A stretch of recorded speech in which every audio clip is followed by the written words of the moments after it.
Next order, clerk. Order number 6, notices of motion. Senate Majority Leader.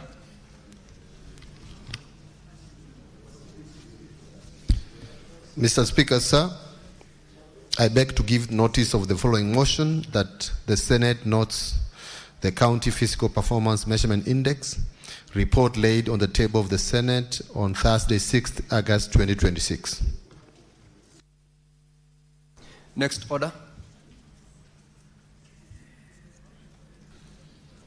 Order number 7, questions and statements.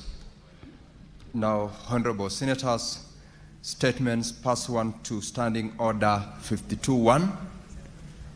Senator wa County ya Kilifi, Senate Minority Leader.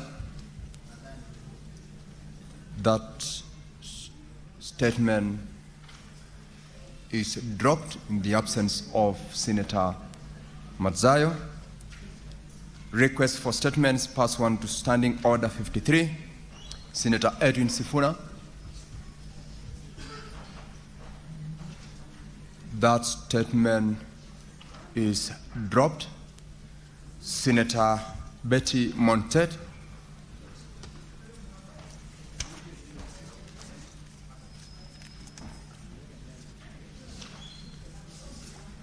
Senator Montet, are you reading your statement?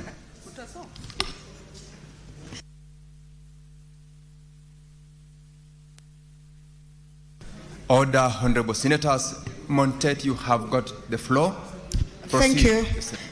Thank you, Mr. Speaker. Mr. Speaker, sir, I'm seeking a statement on the mushrooming of residential estates in proximity to industrial plants.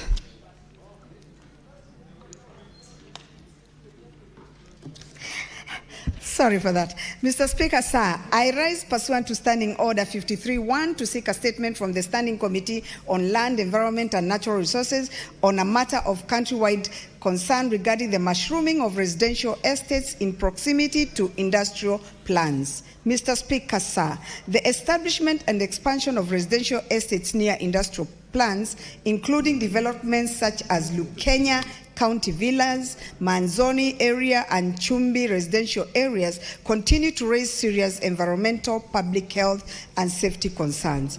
Although these developments help meet the growing demand for housing for employees working in nearby industries, their proximity to industrial facilities exposes residents to dust, gaseous emissions, industrial effluent, excessive noise and other pollutants that threaten human health and environment. In the statement, Mr. Speaker, the committee should address the following. 1, the existing zoning policies, regulations and planning guidelines governing the establishment of residential estates in proximity to industrial plants and the extent of which they are implemented and enforced.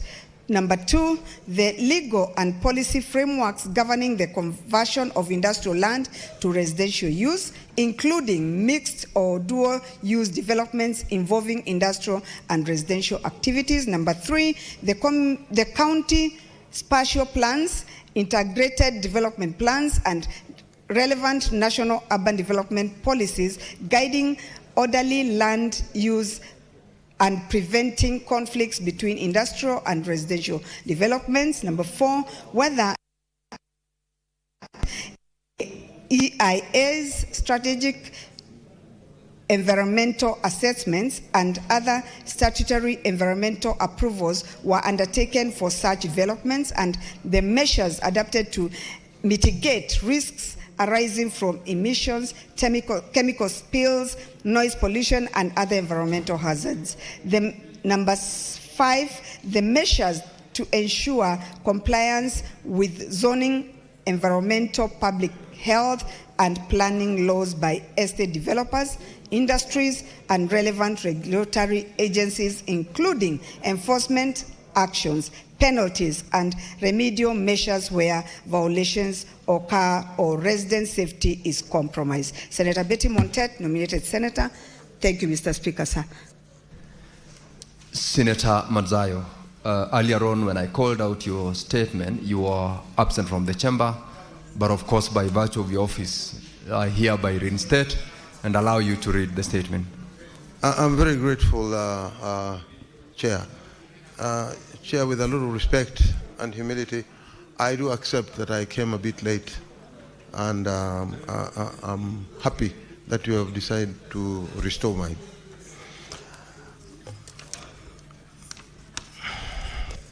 Kwanza, Bwana Spika, nataka nikushukuru sana kwa kuniruhusu kuleta taarifa hii kuhusu kuanza rasmi kwa shughuli za chuo cha utalii cha Ronald Ngala katika kaunti ya Kilifi.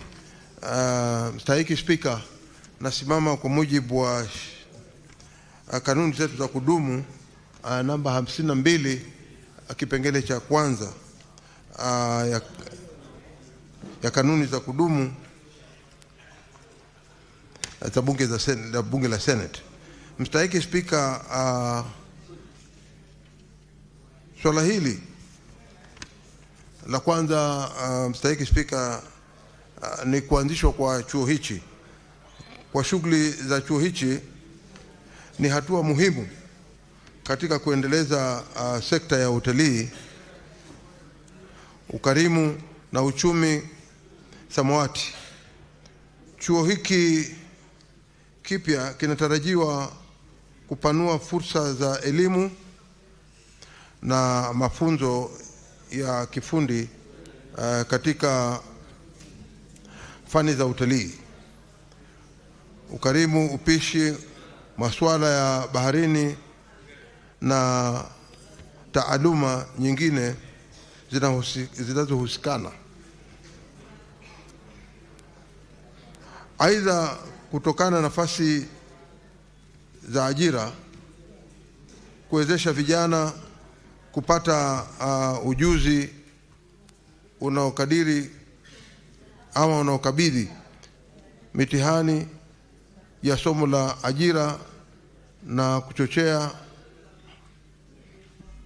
maendeleo ya kijamii na kiuchumi katika kaunti ya Kilifi, kwa taifa zima kwa ujumla. Mstahiki Spika, ninawahimiza wakaazi wa kaunti ya Kilifi, hususan vijana, kutumia fursa hii kwa kujiunga na kozi ambazo zinaeleweka ama zinazojulikana katika chuo hichi. Aidha, naomba serikali kupitia Wizara ya Uhamasishaji na Wanyamapori kushirikiana na kuongoza na uongozi wa chuo kuendesha kampeni za uhamasishaji ili wananchi wapate taarifa kuhusu kozi zinazotolewa, masharti ya udahili na fursa na nyingine zinazopatikana. Bwana Spika, vile vile naomba serikali kuhakikisha kuwa wakaazi wenyewe sifa kutoka kaunti ya Kilifi wanapata fursa zinazostahili katika kupata nafasi za masomo, ajira na shughuli nyingine zinazotokana na uendeshaji wa chuo hiki ili jamii inufaike kikamilifu. Mheshimiwa Spika, mwisho napenda kupongeza serikali, hususan Wizara ya Utalii na Wanyamapori pamoja na wanadau wote waliochangia kukamilika na kuanza kwa shughuli za chuo hiki. Ni matumaini yangu kuwa chuo kitaendelea kupewa rasilimali na usaidizi unaohitajika ili kiwe chuo cha ubora katika mafunzo ya utalii na ukarimu na kuchocheo na kuchochea maendeleo ya kijamii na ya kiuchumi katika kaunti ya Kilifi na taifa zima kwa ujumla. Asante Mr. Speaker.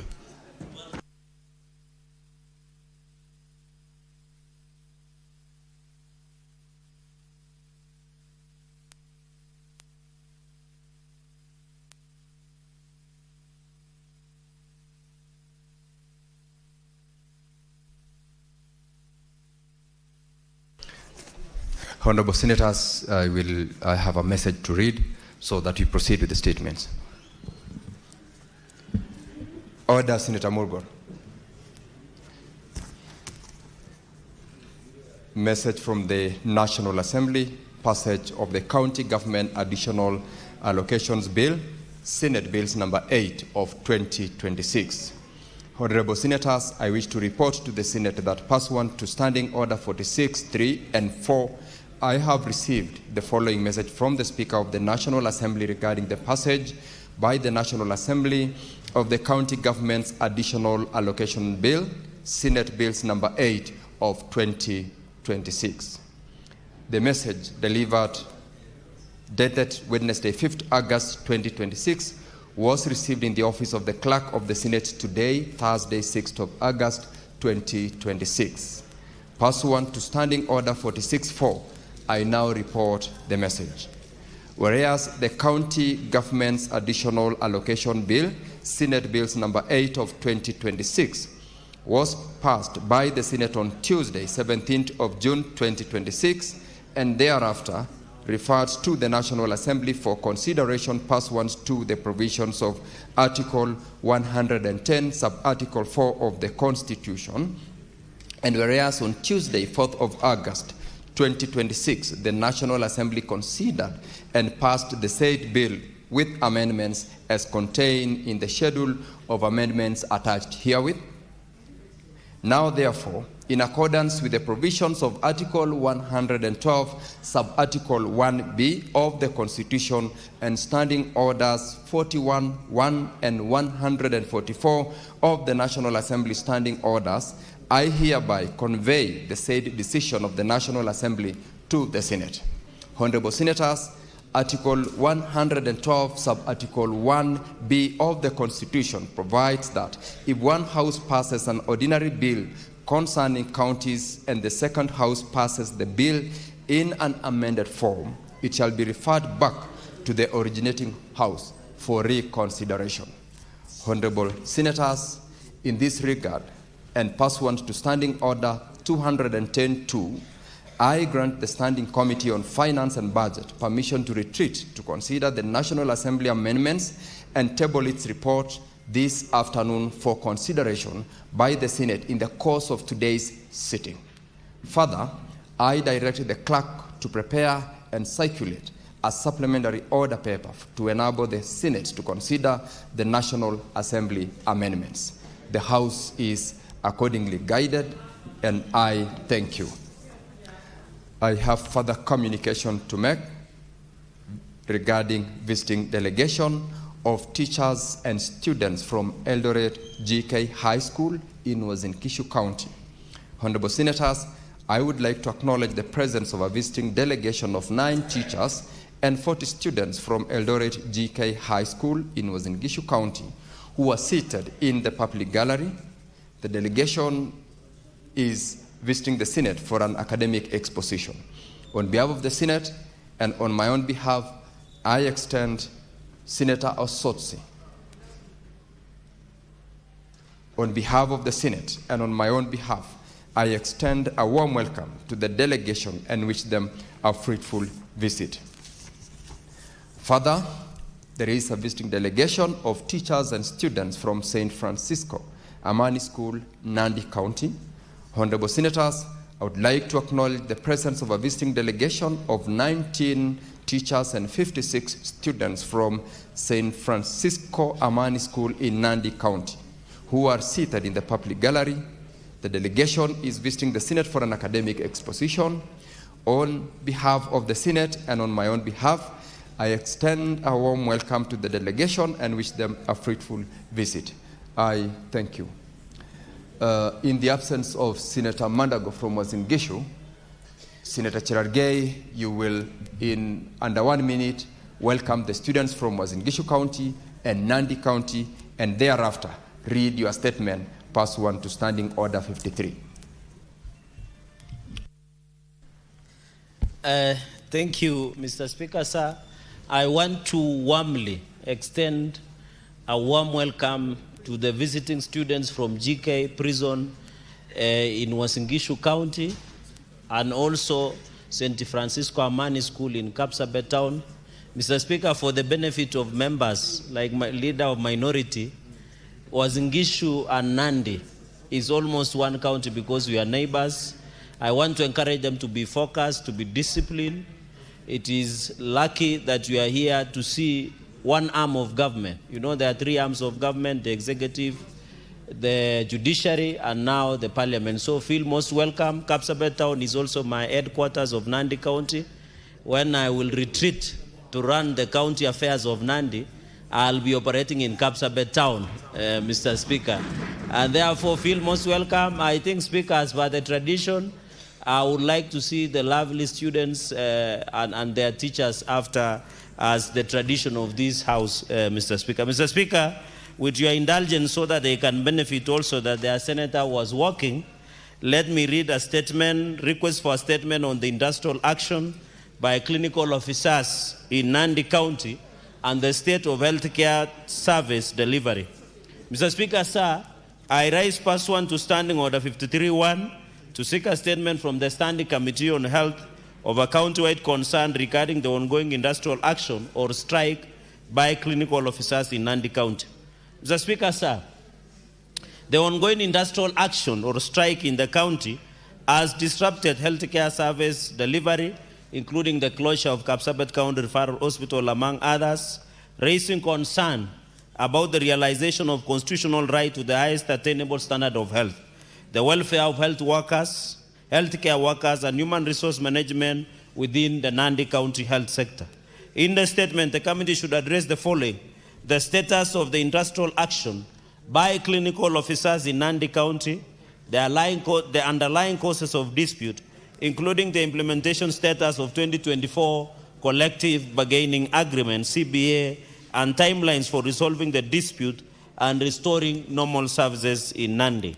Mr. Speaker, number 2, why eligible clinical officers have not been promoted, redesignated, or granted study leave in accordance with the approved career progression guidelines and other applicable policies, and indicate the measures and timelines for fully implementing these frameworks.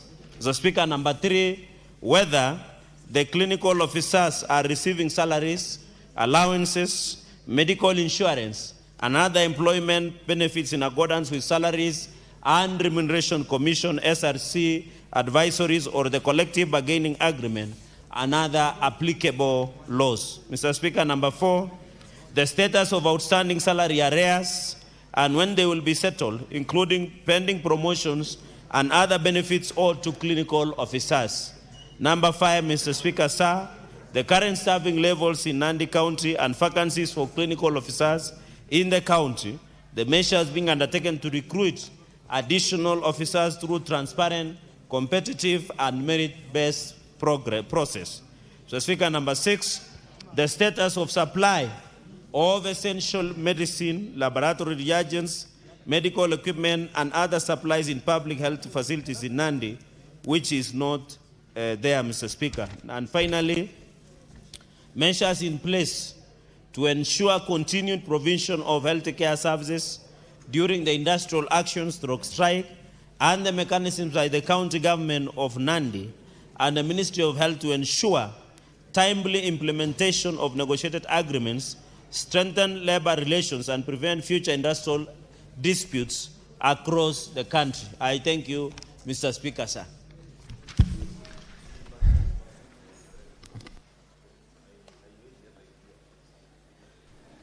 Senator Ed Okech.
I thank you, Mr. Speaker, for this opportunity.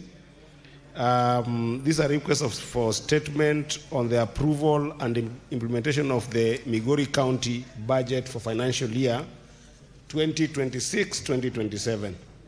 Mr. Speaker, sir, I rise pursuant to Standing Order 53-1 to seek a statement from the Standing Committee on Finance and Budget on a matter of county-wide concern regarding the approval and implementation of the Migori County government budget for the financial year 2026-2025.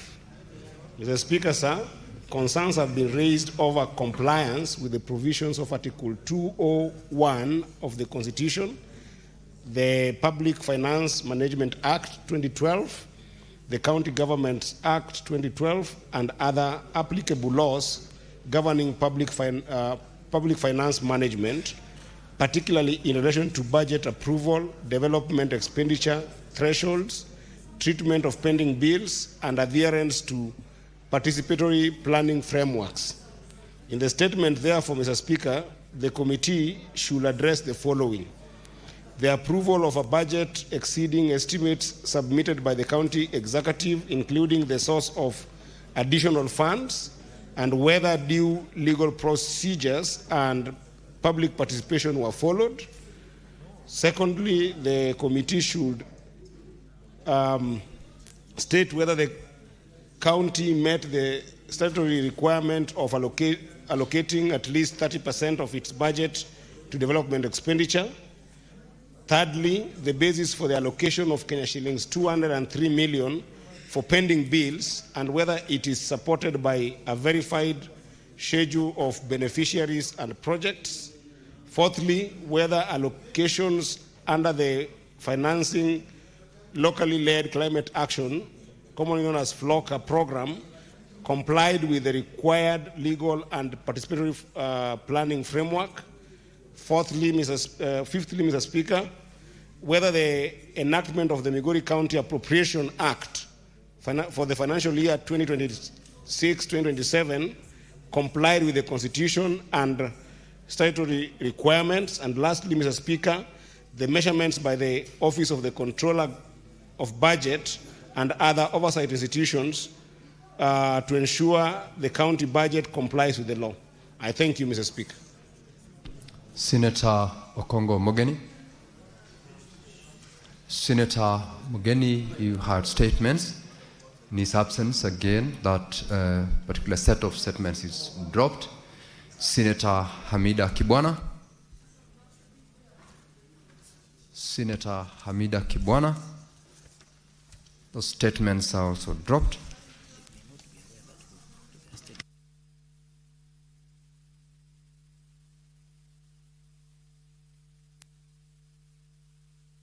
Senator Cherargei, you've got another statement here. As Senator Cherargei prepares to read that statement, Senator Betty Montet-Till, you have another statement. Speaker. Senator Wakoli. Oh. Senator Sifuna. And Senator Sifuna again. Very well, Cherargei, proceed to read your statement. Request for statement on the welfare and protection of Kenyans residing and working in South Sudan. Mr. Speaker, sir, I rise pursuant to Standing Order 53-1 to seek a statement from the Committee of National Security, Defense and Foreign Relations on a matter of national concern regarding the welfare and protection of Kenyans residing and working in the Republic of South Sudan. Mr. Speaker, sir, Kenyans residing and working in South Sudan continue to face insecurity, loss of life and property, labor disputes, delayed or unpaid salaries, displacement, and limited access to consular and emergency assistance. In the statement, Mr. Speaker, sir, the committee should address the following. 1, the number of Kenyans currently residing and working in South Sudan, including those who have registered with the Embassy of Kenya in Juba, and the mechanism for maintaining accurate and up-to-date records. Mr. Speaker, sir, number 2, the nature and number of cases involving Kenyans in South Sudan reported to and handled by the Embassy of Kenya from 2023 to date, including cases relating to insecurity, loss of life and property, labor disputes and detention, including the action taken and outcome of each case, including traffic issues. Mr. Speaker, number 3, the number of Kenyans evacuated or repatriated from South Sudan from 2023 to date, including circumstances necessitating such action, the assistance provided, and challenges encountered. Mr. Speaker, number 4, the measures implemented under the Kenya Diaspora Policy 2024.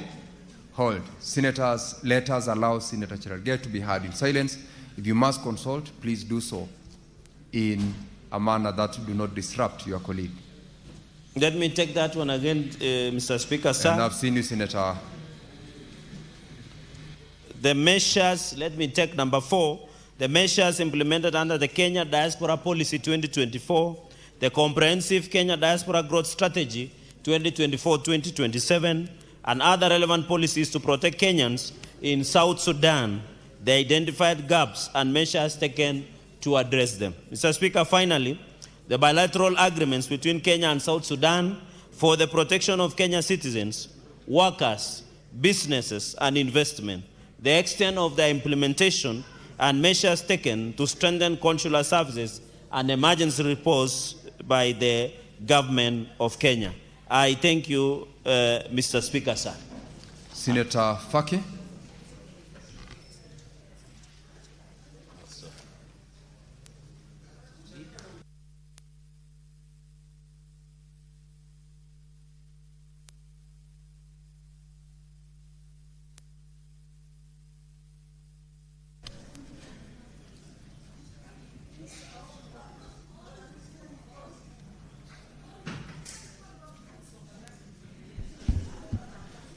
Thank you, Mr. Speaker. Mr. Speaker, sir, I rise pursuant to Standing Order number 53-1 to seek a statement from the Standing Committee on Energy on a matter of national concern regarding the circular letter issued by the Kenya Pipeline Company dated 25th of May 2026, which stopped the loading of transit oil products at the Kenya Petroleum Refineries in Mombasa, effective 1st of July 2026. Mr. Speaker, sir, the decision has disrupted businesses, forced transport companies to relocate to Eldoret, and threatens both community livelihoods and county revenues. It further raises concerns of monopolistic practices contrary to the Competition Act, CAP 504. In the statement, the committee should address the following. Number 1, whether the decision was subjected to public participation as provided for by Article 232(1)(d) of the Constitution. Number 2, the role of EPRA in approving and overseeing the decision and measures taken to caution affected businesses and communities. Number 3, the strategies in place to mitigate the anticipated revenue and employment losses in Mombasa County. Number 4, why the Kenya Pipeline, which was permitted to act in contravention of the Competition Act, despite it being a private company. Thank you, Mr. Speaker. Senator Mohamed Faki Munyahaji, Senator Mombasa County. Senator Edwin Sifuna. Senator Miraj. Senator Lemaletian. Order in the House. Proceed, Senator Sifuna. Thank you, Speaker. I have 3 requests for statement. I'm pleading that you allow me to take 3 of them at a go. The first one is on the state of Mount Elgon and Mount Elgon National Park. Mr. Speaker, I rise pursuant to Standing Order 53-1 of the Senate Standing Orders to seek a statement from the Standing Committee on Land, Environment and Natural Resources on a matter of county concern regarding the state of Mount Elgon and its national park. Mr. Speaker, despite being a globally acclaimed heritage site and a critical water tower, this ecosystem has suffered great neglect. Persistent logging, illegal encroachment, and other illicit activities threaten biodiversity, the sustainability of the Nzoia River, livelihoods downstream, and the growth of tourism in Trans Nzoia County. As things stand, this vital resource has not been accorded the management of or investment. Senator Kajwang. Order in the House. the management or investment befitting its potential as a major national income earner. In the statement, the committee should address the following: the current state of Mount Elgon and its national park, specifically detailing biodiversity loss over the last 10 years, the extent of deforestation, and the exact acreage of the natural resource that remains sustainably protected from encroachment. Number 2, the measures currently in place to restore the mountain ecosystem and its dependent rivers. And lastly, Honorable Speaker, the government strategies to strengthen resource management to directly benefit local statements or local communities and enhance Mount Elgon's potential as a premier heritage and tourism site. The second statement, Honorable Speaker, is on the 5% ad valorem levy on landed cage fish in Kenya. This is a matter that has arisen after Kenyans heard that I had been seconded to the Agriculture Committee, which encompasses the blue economy and fisheries. Mr. Speaker, I rise pursuant to Standing Order 53-1 to seek a statement from the Standing Committee on Agriculture, Livestock and Fisheries on a matter of nationwide concern regarding the 5% ad valorem levy on landed cage fish in Kenya, introduced under the Fisheries Management and Development into brackets aquaculture regulations of 2024.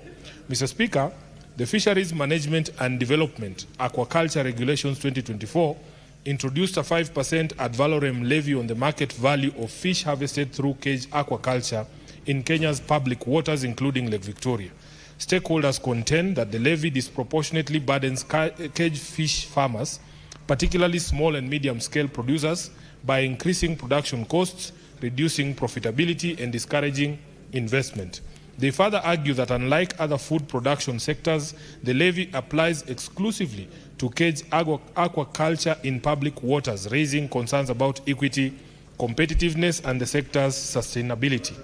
As Homa Bay County produces more than half of Kenya's cage fish, its farmers are expected to bear the greatest impact, with possible adverse effects on employment, household incomes, food security, and the blue economy.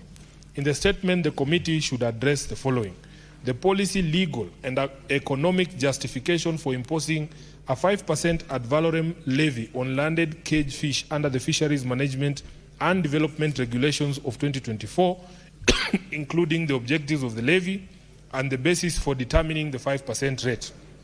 Number 2, Honorable Speaker, whether the ministry conducted stakeholder consultations, regulatory impact assessments, or socioeconomic analysis before introducing the levy, and if so, provide the findings and explain how they informed the final regulations. Thirdly, the projected revenue from the levy, its intended utilization, and the programs or services to be funded for the benefit of the aquaculture sector. And finally, Honorable Speaker, the actual and anticipated impact of the levy on the aquaculture sector, including its effects on production costs, profitability, investment, employment, fish prices, and the competitiveness of Kenya's cage fish industry. Speaker, with your permission, there was a last one.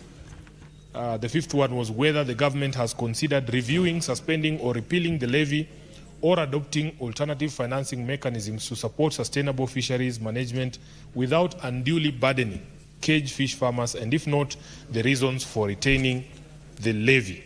Finally, Honorable Speaker, I have a statement on internship placement for Bachelor of Science in Nursing graduates from the Kibabi University in Bungoma. Mr. Speaker, I rise pursuant to Standing Order 53-1 to seek a statement from the Standing Committee on Health regarding the failure to place 47 inaugural Bachelor of Science in Nursing graduates from Kibabi University on mandatory internship. Mr. Speaker, these graduates successfully completed their studies in 2025, sat for the Nursing Council of Kenya licensing examination, and fulfilled all academic and professional requirements.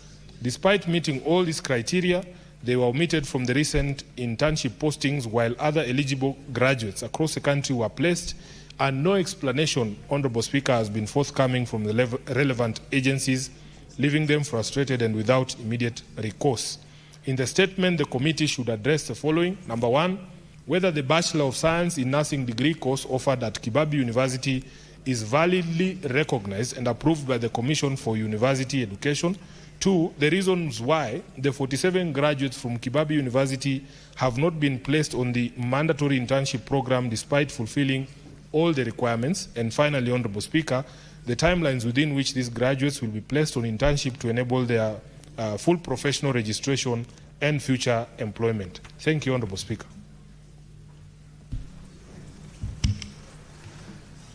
Orders, Senator Hamida. Take your seat, or the nearest seat for that matter.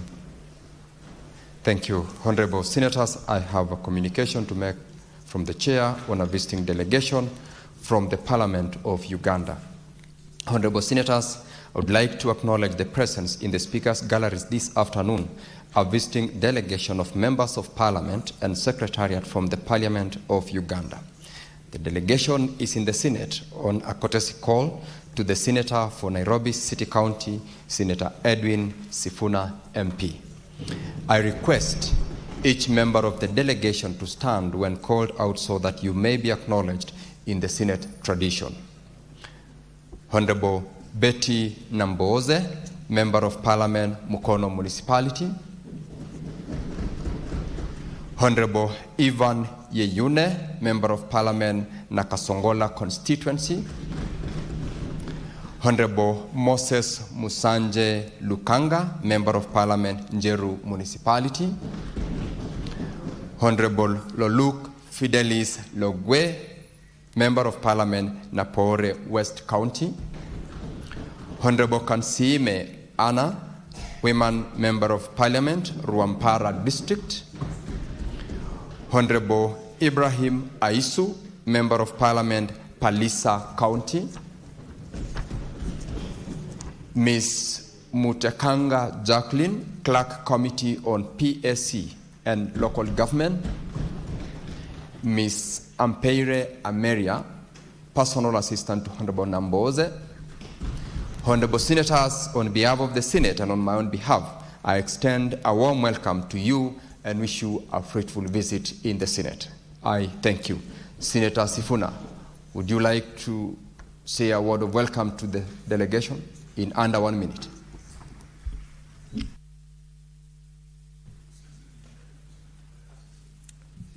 Thank you, Honorable Speaker. Indeed, on behalf of the Senate, I am very proud to say that I was honored this morning to receive this delegation from largely the NUP party that is led by Comrade Bobi Wine in Uganda. The Honorable Betty Namboze is actually the chair of the Accountability Committee when it comes to local government in Uganda. And I was very honored to receive her and her delegation.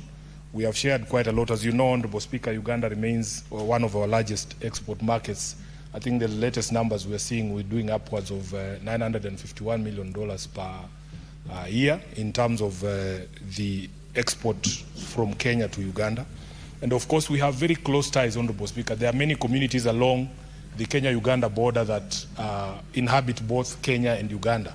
The Luos, of course, we have our friends, the Kalenjins, who also inhabit both countries.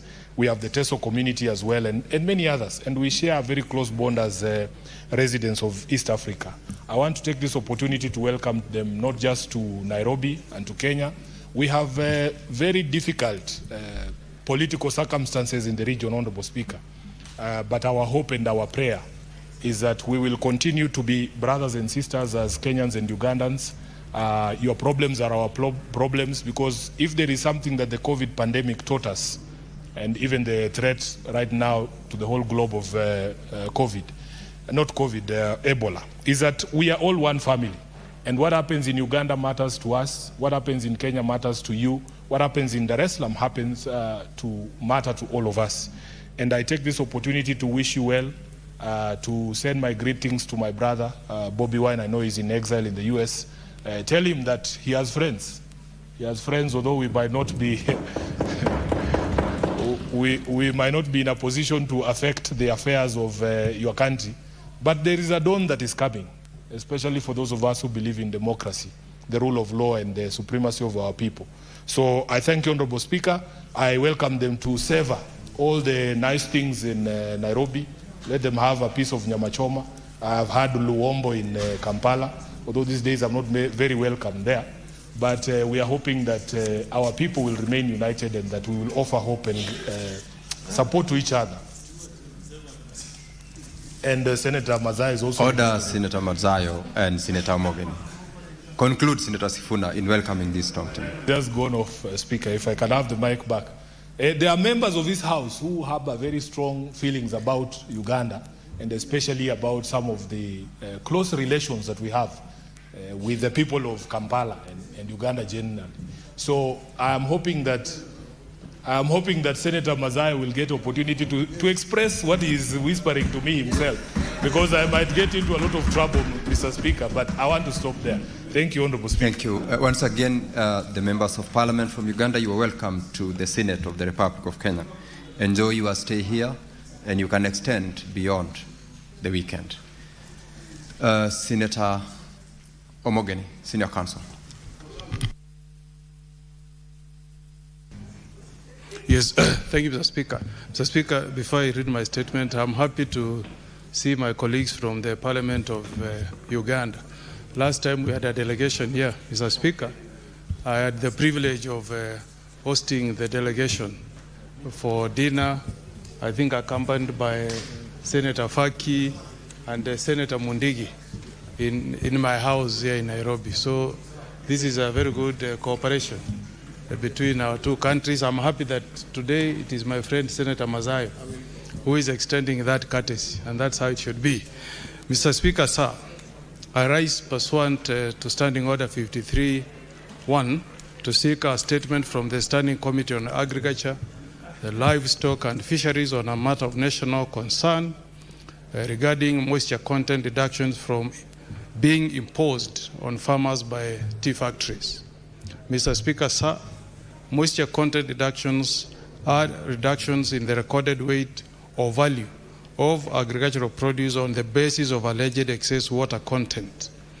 In a circular dated 9th of July 2026, the Tea Board of Kenya declared the deductions of alleged surface or systematic moisture from green tea delivered by factories to be illegal, fraudulent, and a malpractice.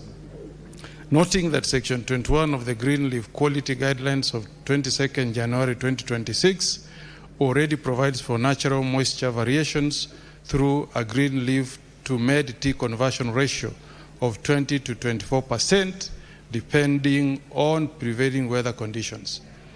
The Tea Board therefore prohibited such deductions and warned that any factory engaging in the practice would face legal action.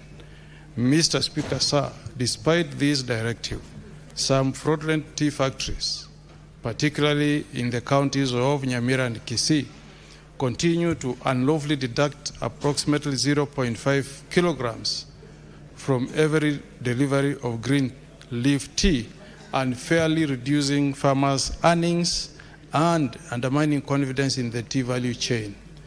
In the statement, Mr. Speaker, sir, the committee should address the following. Number one, a county-by-county breakdown of the number of tea factories affected, the tea factories involved, the quantity of green leaf subjected to moisture content deductions, the estimated financial losses that has been incurred by farmers, and the period during which the deductions have been made. Second, Mr. Speaker, the committee should inquire into the regulatory, administrative, or disciplinary action taken against the responsible factory management and directors who continue to impose the deductions contrary to Section 21 of the Green Leaf Quality Guidelines. 3, the committee should inquire the measures being undertaken by the Ministry of Agriculture and Livestock Development, the Tea Board of Kenya, and other relevant agencies to compensate or reimburse affected farmers for any unlawful deductions and to ensure immediate cessation of the practice in all tea growing regions. Number 4, Mr. Speaker, the committee should inquire into the amount of green leaf tea deducted from farmers on account of the weight assigned to an empty green leaf tea collection bag. Finally, Mr. Speaker, the committee should inquire into the long-term policy, regulatory and oversight measures being implemented to strengthen transparency and accountability in the weighing, grading, and payment of green leaf, protect tea farmers from unlawful deductions, and ensure full compliance with the law by all tea factories and their management. With your permission, Mr. Speaker, I have another statement. Mr. Speaker, sir, I rise pursuant to Standing Order 53-1 to seek a statement from the Standing Committee on National Cohesion, Equal Opportunity and Regional Integration on the matter of national concern regarding the transparency, fairness, and integrity of the recruitment process, particularly in light of reports that the candidate ranked first by the Board of the Technical and Vocational Education and Training Authority was not appointed. In the statement, Mr. Speaker, sir, the committee should address the following. 1, the criteria, justification, and legal basis upon which Dr. Wanyeki Paul Machocho was appointed as the Director General of TVETA, notwithstanding that Moriasi Arabu Josia had been recommended by the TVET board as the top-ranked candidate following a competitive recruitment process. Second, Mr. Speaker, the committee should provide a comprehensive account of the recruitment and appointment process, including the number of applicants, the shortlisted candidates, the interview and evaluation criteria, the scores attained by each of the shortlisted candidates, the recommendations made by the board, the names submitted to the head of public service, and indicate whether the process complied with the Constitution, the Technical and Vocational Education and Training Act, the State Corporations Act, the Public Service Commission Act, and the applicable government guidelines governing the appointment of chief executive officers and head of state corporations, giving reasons for any departures from the prescribed procedure. 3, the committee should state whether the appointing authority departed from the recommendations of the board, and if so, provide the legal and policy justification for appointing a candidate other than the one ranked first, including whether the board's recommendation was rejected, varied, or set aside, and if so, under what authority. 4, clarify whether any complaints, petitions, appeals, or court proceedings were lodged regarding the recruitment or appointment process, and if so, provide their status and the measures taken to address the issues raised. Finally, outline the measures the ministry responsible for technical and vocational education have put in place to safeguard the independence, transparency, meritocracy, and accountability of recruitment process for senior leadership positions in state corporation, and to prevent similar concerns from arising in future appointments. I thank you, Mr. Speaker. Senator Kajwang, Senator Abdul, and Senator Chimera. There is a consultation room behind the chair. If you must consult, you may retreat to that particular room which is provided for you. Senator Hamida Kibwana.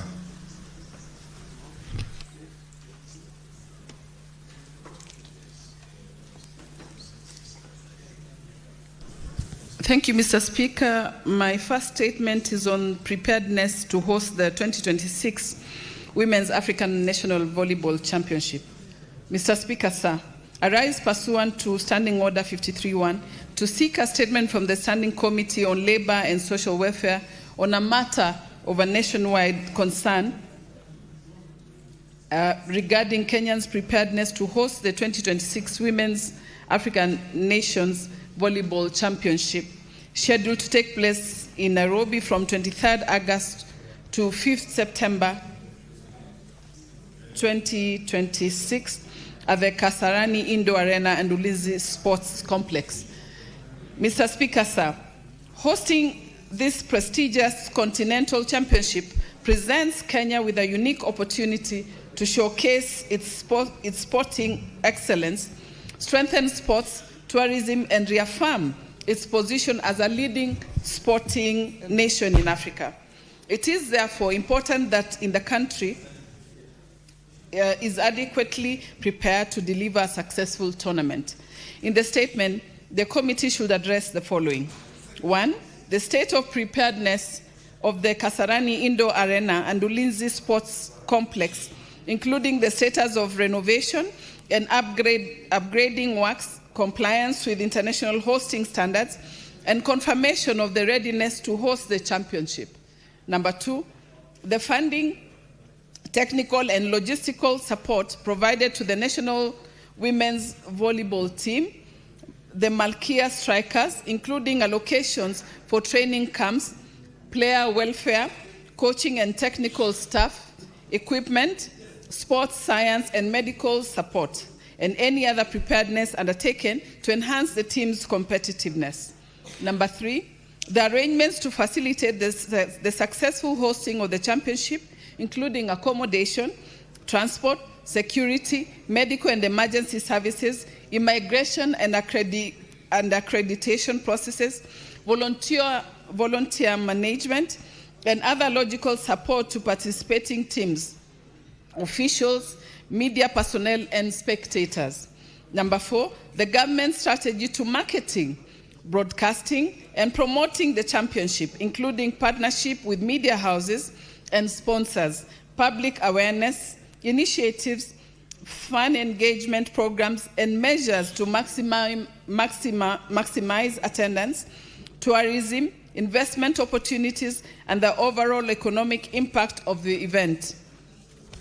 Finally, the legacy program to be implemented following the championship, including measures to promote women's volleyball, strengthen youth talent development, enhance coaching and officiating capacity, improve sports infrastructure, and leverage the championship to support the long-term growth and sustainability of volleyball in Kenya. Mr. Speaker, my second statement is on gaps in the regulation and enforcement of pesticide safety in Kenya. Mr. Speaker, sir, the Auditor General released a performance audit report on the regulation of pesticides in Kenya on 31st July 2026. The report has established that hazardous, expired, counterfeit, and unregistered continue to circulate in the Kenya market, exposing consumers, farmers, and the environment to serious harm. The audit further found that the Pest Control Products Board, PCPB, had only 64 officers against an approved establishment of 267, constraining inspections, enforcement, scientific surveillance, and public education. Mr. Speaker, sir, the audit also established that all inspections of premises handling pesticides increased from 6,322 in the year 2021-2022 financial year to 11,150 in the year 2024-2025 financial year. The increased inspections had not resulted in a corresponding reduction in the sale of illegal products. Seizure of expired, counterfeit, and unregistered pesticides increased during the same period, while some businesses continued to operate despite prosecutions and repeated violations. Further, weaknesses were identified in follow-up inspections, corrective action, with more than half of sampled agro dealers receiving no follow-up visit with an initial inspection. In the statement, the committee should address the following. 1, the findings and recommendations of the Auditor General's performance audit on the regulation of pest control products and the action taken by the government and the PCPB to implement them. Number 2, the current staffing establishment of the PCPB, including the distribution of officers across its regional offices, The reasons only 64 of the approved 267 positions were filled during the audit period, and measures to address the staffing deficit. Number 3, the reasons: the increase in inspections from 6,322 premises in the 2021-2022 financial year to 11,150 in the 2024-2025 financial year did not reduce the sale of illegal pesticides, stating the quantities and categories of expired, counterfeit, unregistered and other unauthorized pest control products seized during the audit period and how they were disposed of. Number 4, the enforcement action taken against agro dealers and other businesses found selling illegal pesticides, including prosecutions, convictions, and the suspensions to or revocation of operating certificates, and measures to ensure timely follow-up inspection and effective trafficking of corrective action by regional offices. Finally, the measures put in place to strengthen pesticide residue surveillance in food, educate farmers and agro-dealers on authorized pest control products and safe pesticide use, and enhance coordination among relevant agencies to prevent hazardous and unauthorized pesticides from entering the food, the food chain. Mr. Speaker, kindly allow me to read the last one. Regarding 22.5 billion capitation shortfall in public secondary schools. Mr. Speaker, sir. Excuse me. Sorry.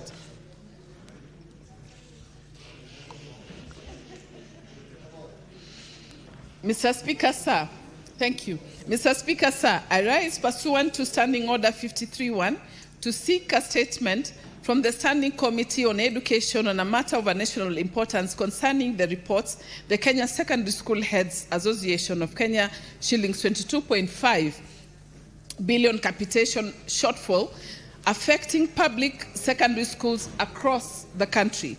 Mr. Speaker, sir, the shortfall has led to delayed and incomplete disbursement of funds, leaving the schools indebted, struggling to meet operational costs and facing uncertainty as learners prepare for the final term and national examinations. There is growing concern that parents may be compelled to shoulder costs meant to be covered by government capitation, thereby undermining affordable education. In the statement, I should address the following. 1, the total capitation allocation of the current financial year, the amount disbursed, and the outstanding balance. Number 2, the reasons for the Kenya shillings 22.5 billion shortfall and delays in increasing funds.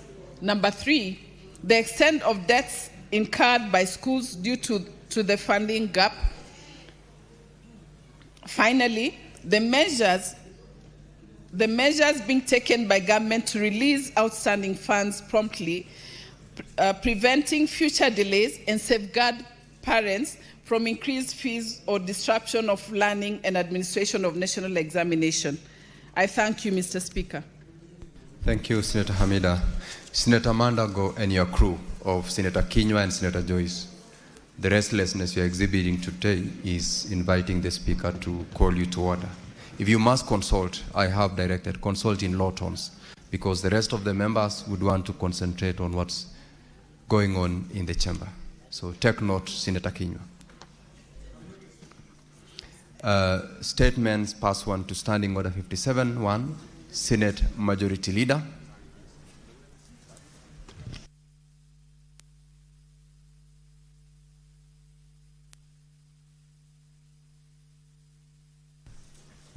Senator Montet, I had dropped your statement earlier on because I called out you are not in the chamber. Nonetheless, proceed to read your statement. Shortly thereafter, the leader Majority will read his statement pursuant to Standing Order 57. Thank you, Mr. Speaker. Mr. Speaker, I'm seeking a statement on the costs incurred by customers for replacement of prepaid electricity meters in the country. Mr. Speaker, sir, I rise pursuant to Standing Order 53-1 to seek a statement from the Standing Committee of Energy on a matter of nationwide concern regarding the costs being imposed on electricity consumers in the country for the replacement of prepaid electricity meters.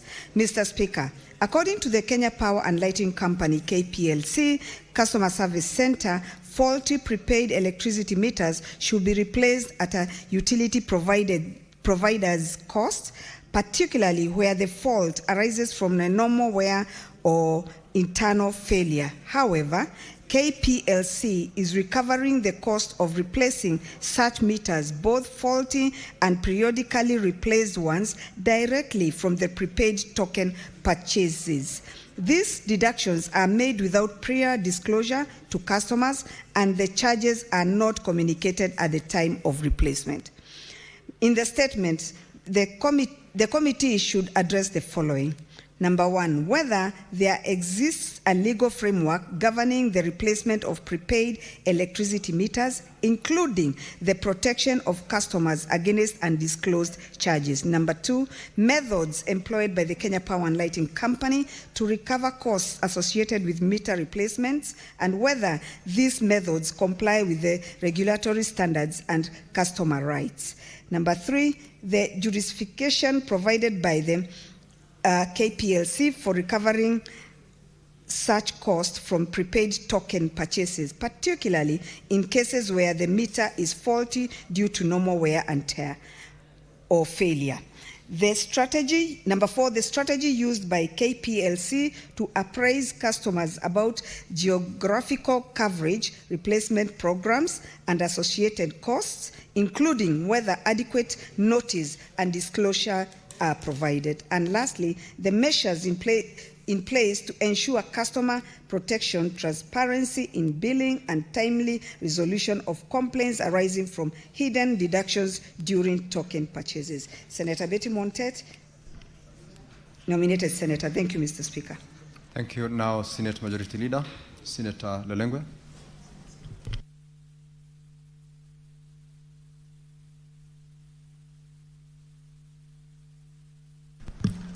You can use the, okay, you now have the mic. Mr. Speaker, sir, pursuant to Standing Order 53-1, I hereby present the business for the week commencing Tuesday, 8 September 2026. Mr. Speaker, sir, let me begin by expressing my gratitude to all honorable senators for the tremendous work done during part 4 of this session. The Senate considered and passed the following business. Bills. The Heritage and Museums Bill, Senate Bills number 8 of 2023, the Statutory Instrument Amendment Bill, Senate Bills number 10 of 2024, the Environmental Laws Amendment Bill, Senate Bills number 10 of 2024, the Environmental Laws Amendment Bill, Senate Bills number 23 of 2024, the Sports Amendment Bill number 2, Senate Bills number 4524, the Public Audit Amendment Bill, National Assembly Bills number 4 of 2024, the County Hall of Fame, Senate Bills number 18 of 2023, and the County Oversight and Accountability Bill, Senate Bills number 3 of 2024. On motions, provision of IFMIS reports for the county governments to the Senate. On petitions, reports of the Standing Committee on Justice, Legal Affairs and Human Rights on the consideration of to the Senate by Mr. Laban Omusundi regarding the enactment of legal framework to provide for recall for the President or a Governor through a citizen initiative, and report of the Standing Committee on Health on petition to the Senate by Mr. Patrick Masilu and others concerning protection and propagation of commercialization generation Mudea antivenom in Kenya. 3, Mr. Speaker, sir, I urge honorable senators to keep up with the same spirit in part 4 of the session in order to conclude on business pending in the Senate. Sorry, Mr. Speaker, sir, I take again. I urge honorable senators to keep up with the same spirit in part 5 of the session in order to conclude on business pending in the Senate. Mr. Speaker, sir, in line with the Speaker's communication on the message from the National Assembly on the passage of the County Government's Additional Allocations Bill, Senate Bills number 8 of 2026, later this afternoon, the Senate is set to consider the National Assembly Amendment Bill, amendments to the bill. This is a very crucial financial instrument that determines allocation of additional funds to counties. I therefore urge honorable senators to remain in the chamber so that we can conclude on this matter. Mr. Speaker, sir, the status of legislative business is as follows. 53 bills are pending conclusion, which 37 are at second reading, 19 are at the committee of the whole, and 1 is awaiting first reading. 18 motions are pending conclusion. 23 petitions are pending before respective standing committees, out of which 18 are due for reporting, and 587 statements pursuant to Standing Order 53-1 are under consideration by committees. Mr. Speaker, sir, at the next sitting of the Senate on Tuesday, 8th September 2026, the tentative business for the day will include business not concluded from today's order paper, as well as the business indicated in the notice paper. The tentative business for the morning sitting on Wednesday, 9th September 2026, will include questions to Cabinet Secretaries as approved by the Senate Business Committee, as well as motions. The questions scheduled are those to the following Cabinet Secretaries. 1, Ministry of Roads and Transport. 2, Ministry of Cooperatives and Micro, Small and Medium Enterprises Development. Mr. Speaker, sir, the tentative business for the afternoon sitting on Wednesday, 9th September 2026 will include business not concluded from Tuesday's order paper and the following.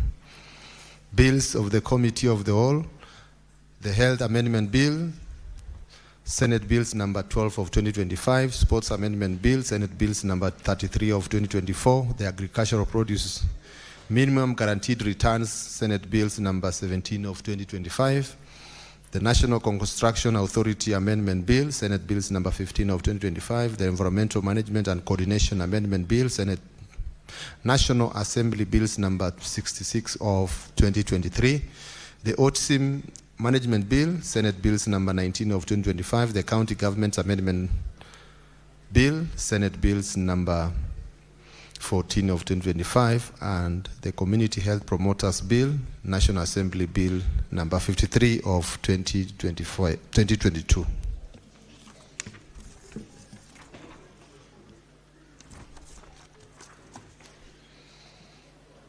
Projected business for Tuesday, 10 September 2026 will include business not concluded on Wednesday, 9th September 2026, and any other business scheduled for the Senate Business Committee. In conclusion, as honorable senators are aware, the Senate is scheduled to proceed on recess at rise of the Senate today, the Thursday, 6th August 2026, in accordance with the Senate calendar. I therefore take this opportunity to wish honorable members a restful recess as you take time to interact with constituents and reconnect with friends and relatives.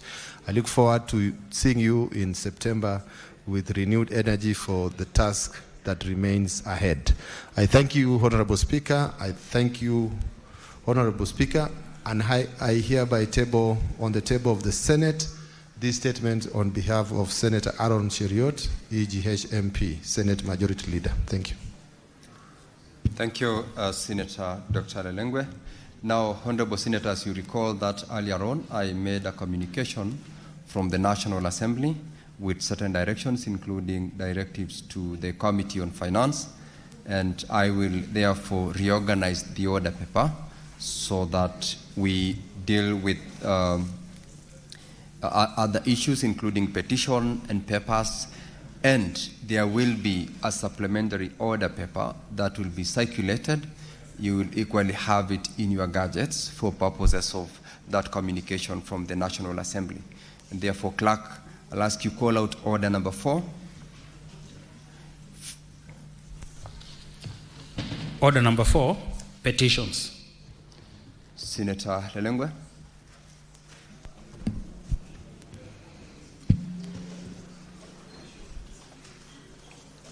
Mr. Speaker, the petition on the review of Mount Nyiro forest boundaries, human settlement, livelihoods, and historical land injustices in Samburu County.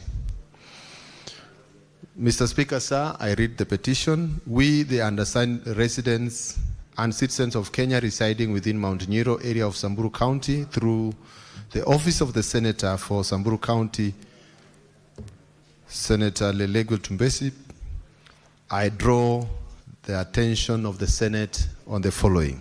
1, that Mount Nyiro forest situated within Samburu County, situated within Samburu North Sub-County in Samburu County, is a government gazetted forest and recognized national water tower, gazetted in the year 1956 during the colonial administration period. 2, that the forest occupies approximately 45,193 hectares of land and serves as an important ecological, cultural, and environmental resource for the people of Samburu County and the nation at large.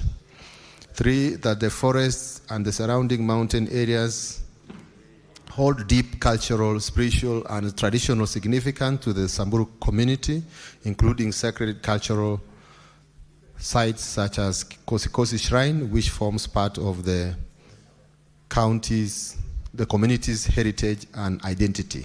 4, that the current forest boundary perimeter extends approximately 120 kilometers around the foot of the mountain, with an additional 4 kilometers cut line established as a protective zone for water catchment areas and valuable trees species. 5, that the top line area covering approximately 9,797 hectares acts as a buffer zone between human settlement, livestock grazing areas, and the protected forest ecosystem. That the population residing around the Mount Nyiro area has significantly increased over the years and currently comprises approximately 41,893 residents. B, 23,953 cattle, heads of cattle. C, 28,980 goats.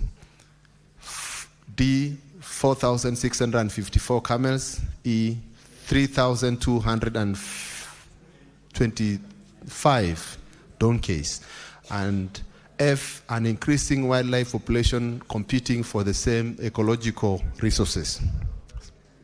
7, that since the gazettement of Mount Nyiro Forest in 1956, the population within the surrounding areas has significantly increased, leading to the establishment and expansion of permanent human settlements and critical public infrastructure along the forest boundaries, including schools, homes, churches, health facilities, administrative offices, roads, and electricity infrastructure necessary for socioeconomic development and public service delivery. 8, that the continued growth of the population and social amenities within the area demonstrate the evolving settlement realities and development needs of the local communities, hereby necessitating a balanced review of land use, conservation boundaries, and human settlement planning to promote sustainable ecosystem coexistence between environmental conservation and community livelihoods.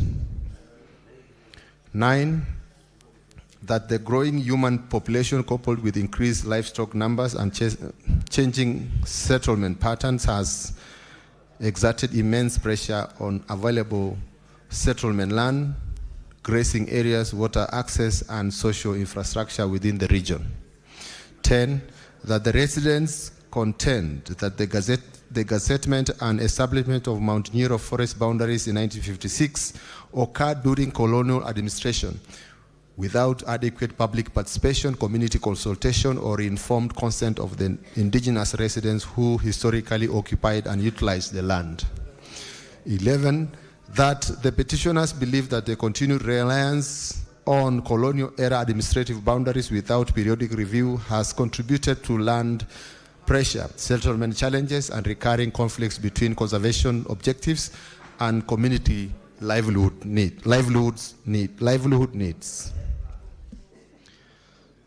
12, that the petitioners are concerned that the failure to review, harmonize the forest boundaries, settlements, zones, and conservation policies may adversely affect peaceful coexistence, sustainable development, food security, public service expansion, settlement security, and socio-economic livelihoods within the area. 13, that failure to address the challenging demographic and infrastructural realities surrounding Mount Nyiro Forest may continue to create uncertainty over land use, settlement security, public service expansion, and future development planning within the affected area. That the Constitution of Kenya 2010 recognizes the principles of public participation, equitable protection of marginalized communities, historical land injustices, environmental conservation, and sustainable utilization of natural resources under Article 10, 27, 42, 56, 60, 63, 67, 69, and 174. 15, that the issues raised in this petition are not pending before any court of law, tribunal, or constitutional body. 16, that the petitioners have made every effort to have the matters addressed by the Ministry of Environment, Forestry and Climate Change, the National Land Commission, and the Ministry of Lands, but no satisfactory response has been received to date. Wherefore, your humble petitioners pray to the Senate. 1, inquires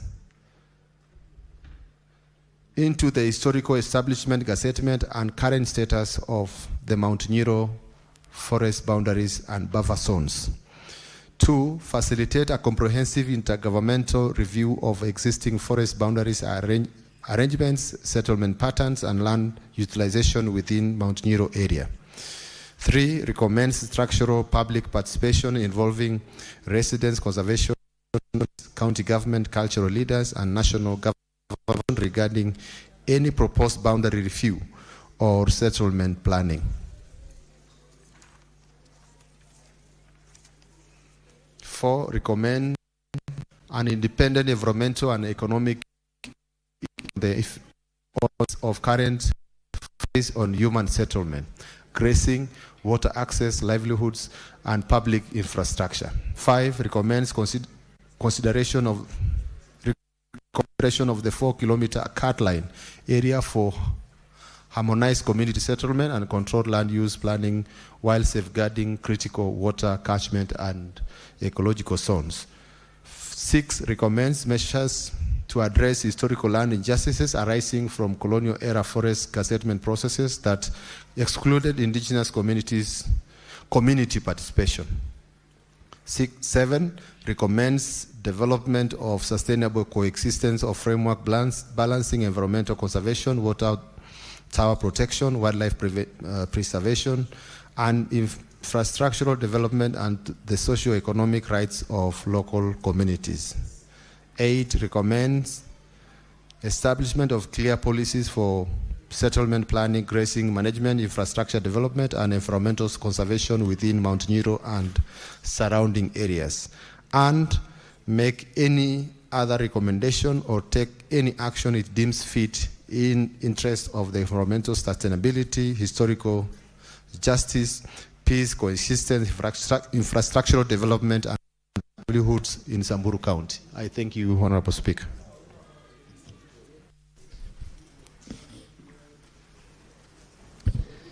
Senator, take the nearest seat from where you are, or cross over to seat.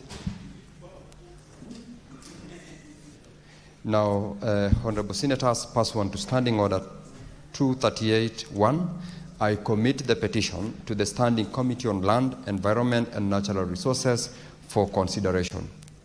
In terms of Standing Order 238-2A, the committee is required in not more than 60 calendar days from the time of reading the prayer to table its report in the Senate for consideration. The Senate shall thereafter consider the report of the committee. I thank you.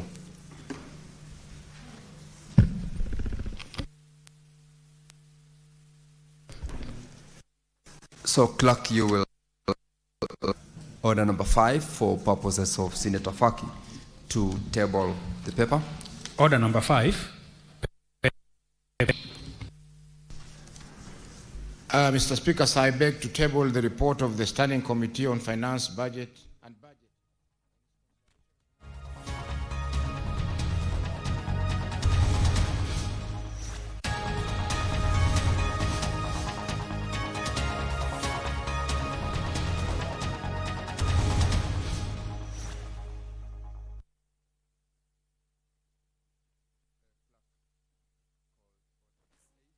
Kikuyus, Erus, Embus.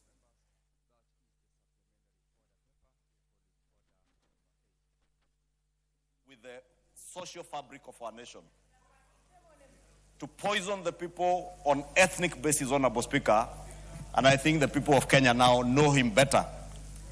And I am glad last night I saw the Honorable Munya vindicate this assembly for having impeached the former deputy president. And Munya actually indicated that he is indeed a bully. He is now bullying them in the opposition. Member Fondia, what is out of order? Honorable Speaker, I have had my leader, majority leader, mention Honorable Gachagua, and I'm seated here with Honorable Gachagua, and he's complaining that he has nothing to do with such utterances. Please clarify. I think Honorable GK, the member you're seated next to, would have protested. He knows it is not him. But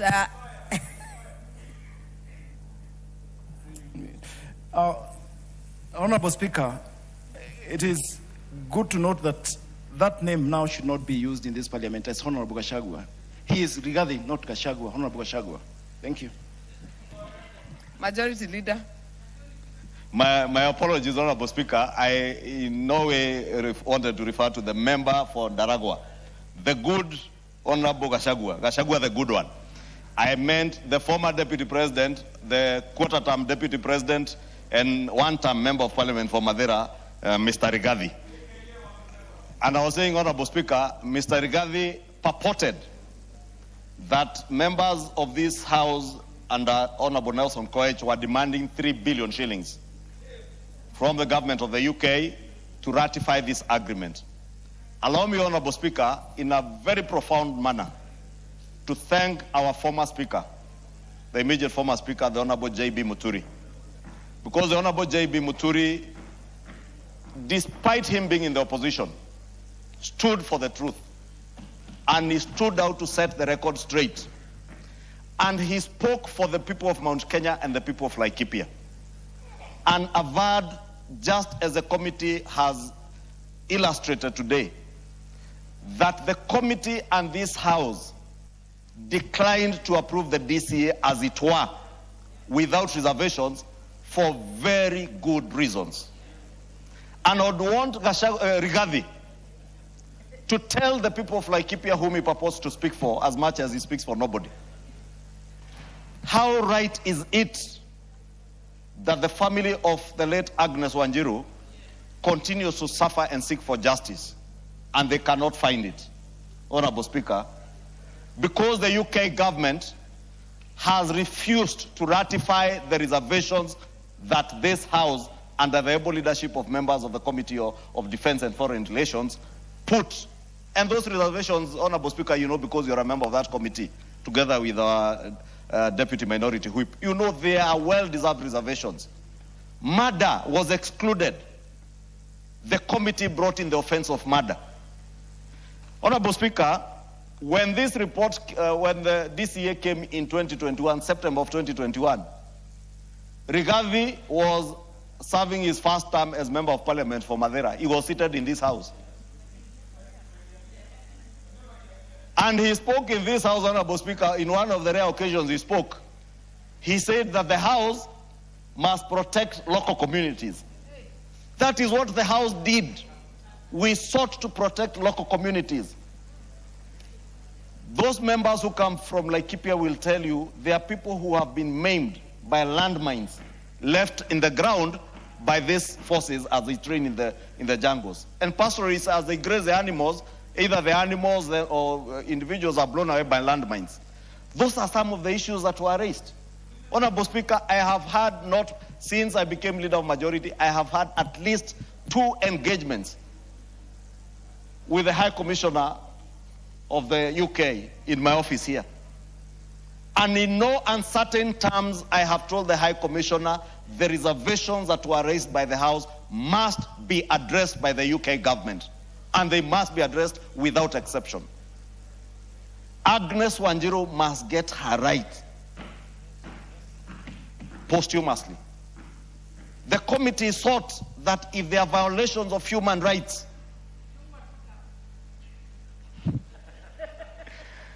the people must be compensated.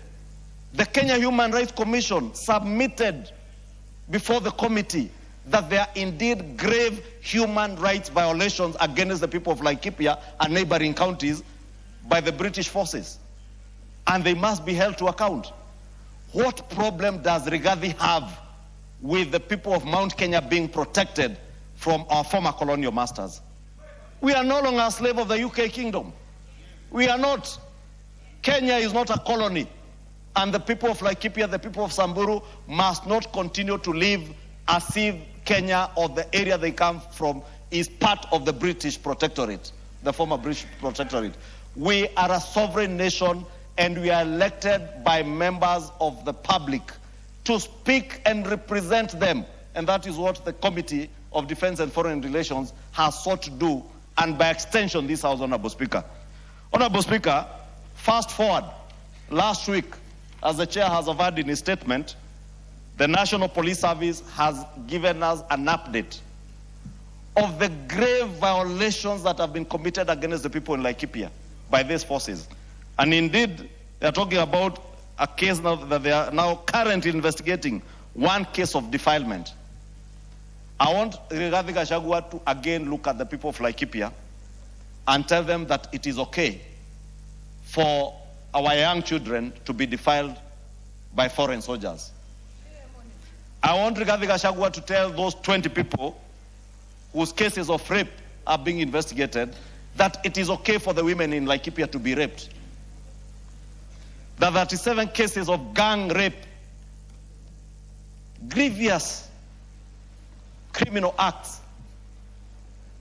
Rigathi should tell the people of Laikipia that it is okay for women in Laikipia and young girls to be gang raped, and this House should just approve and rubber stamp that DCA. I want to reinstate, Honorable Speaker, what we have told the UK government, that we shall never in the National Assembly of Kenya ratify anything that will violate the rights of Kenyans. We are here to represent people, not animals. Honorable Speaker, what Rigathi said deserves to be dismissed with the contempt it deserves. But if we remain quiet, Honorable Speaker, his perpetual lies tends to look like the truth.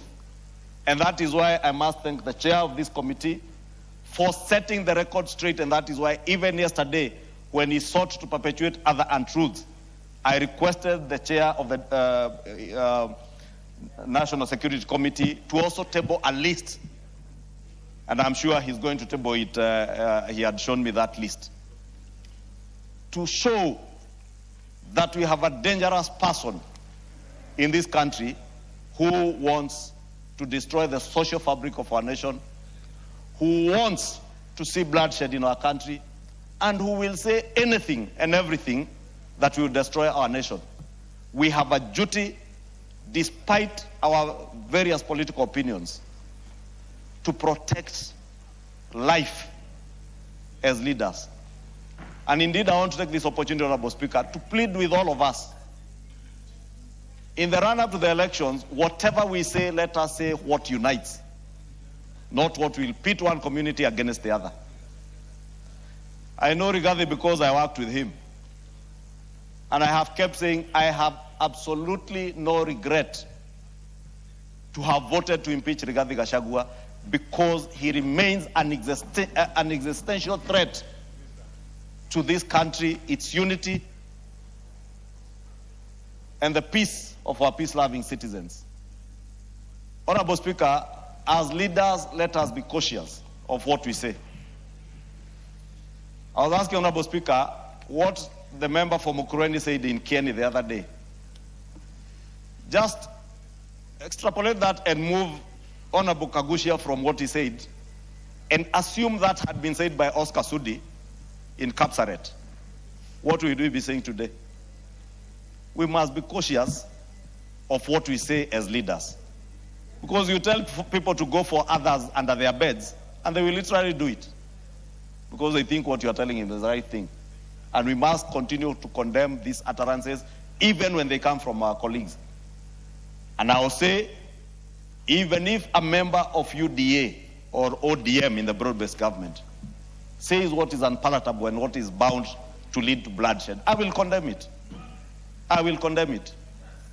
I hear the member for Embakasi West asking me Duale. And I was away out of the country, Honorable Speaker, when Duale used what he described as figurative language. And we are very quick to condemn what has been said. And the following day, Rigathi Gachagua stands in public and says, kill nyoka na mayai yake. And it is okay when he says, I was only using figurative language. If figurative language is right for Rigathi, it must be right for Duale. If figurative language is wrong for Duale, it must be wrong for Kagushia, it must be wrong for Rigathi Gachagua, it must be wrong for Kimani Ichung'wah. If we are using figurative language, let us not use figurative language that can be misinterpreted. That when you say nyoka na mayai yake, you are saying people to be killed. Honorable Speaker, let me end it there, but thank the Defense and Foreign Relations for being true patriots and members of this House, for being true patriots, staying true to our calling to represent the people and defend them in line with our Constitution. And I thank the chair of this committee and the Foreign Relations Committee because they have said they shall not approve the ratification of a treaty or part of its provisions that are contrary to our Constitution, nor shall the House approve a reservation to a treaty or part of it if that reservation negates any provision of the Constitution, even if the preservation is permitted under the relevant treaty. Therefore, what the reservations that were sought to be included, to include crimes that were not covered, that it is not okay for a British soldier to rape, to kill, and get away with it because they'll be protected under the treaty. You did the right thing, and do not be intimidated by those ethnic bigots who want to intimidate you, Honorable Koech. Don't allow them to profile you on the basis of your ethnicity, because he was very deliberate to target Honorable Nelson Koech because of where he comes from. Honorable Speaker, I beg to support.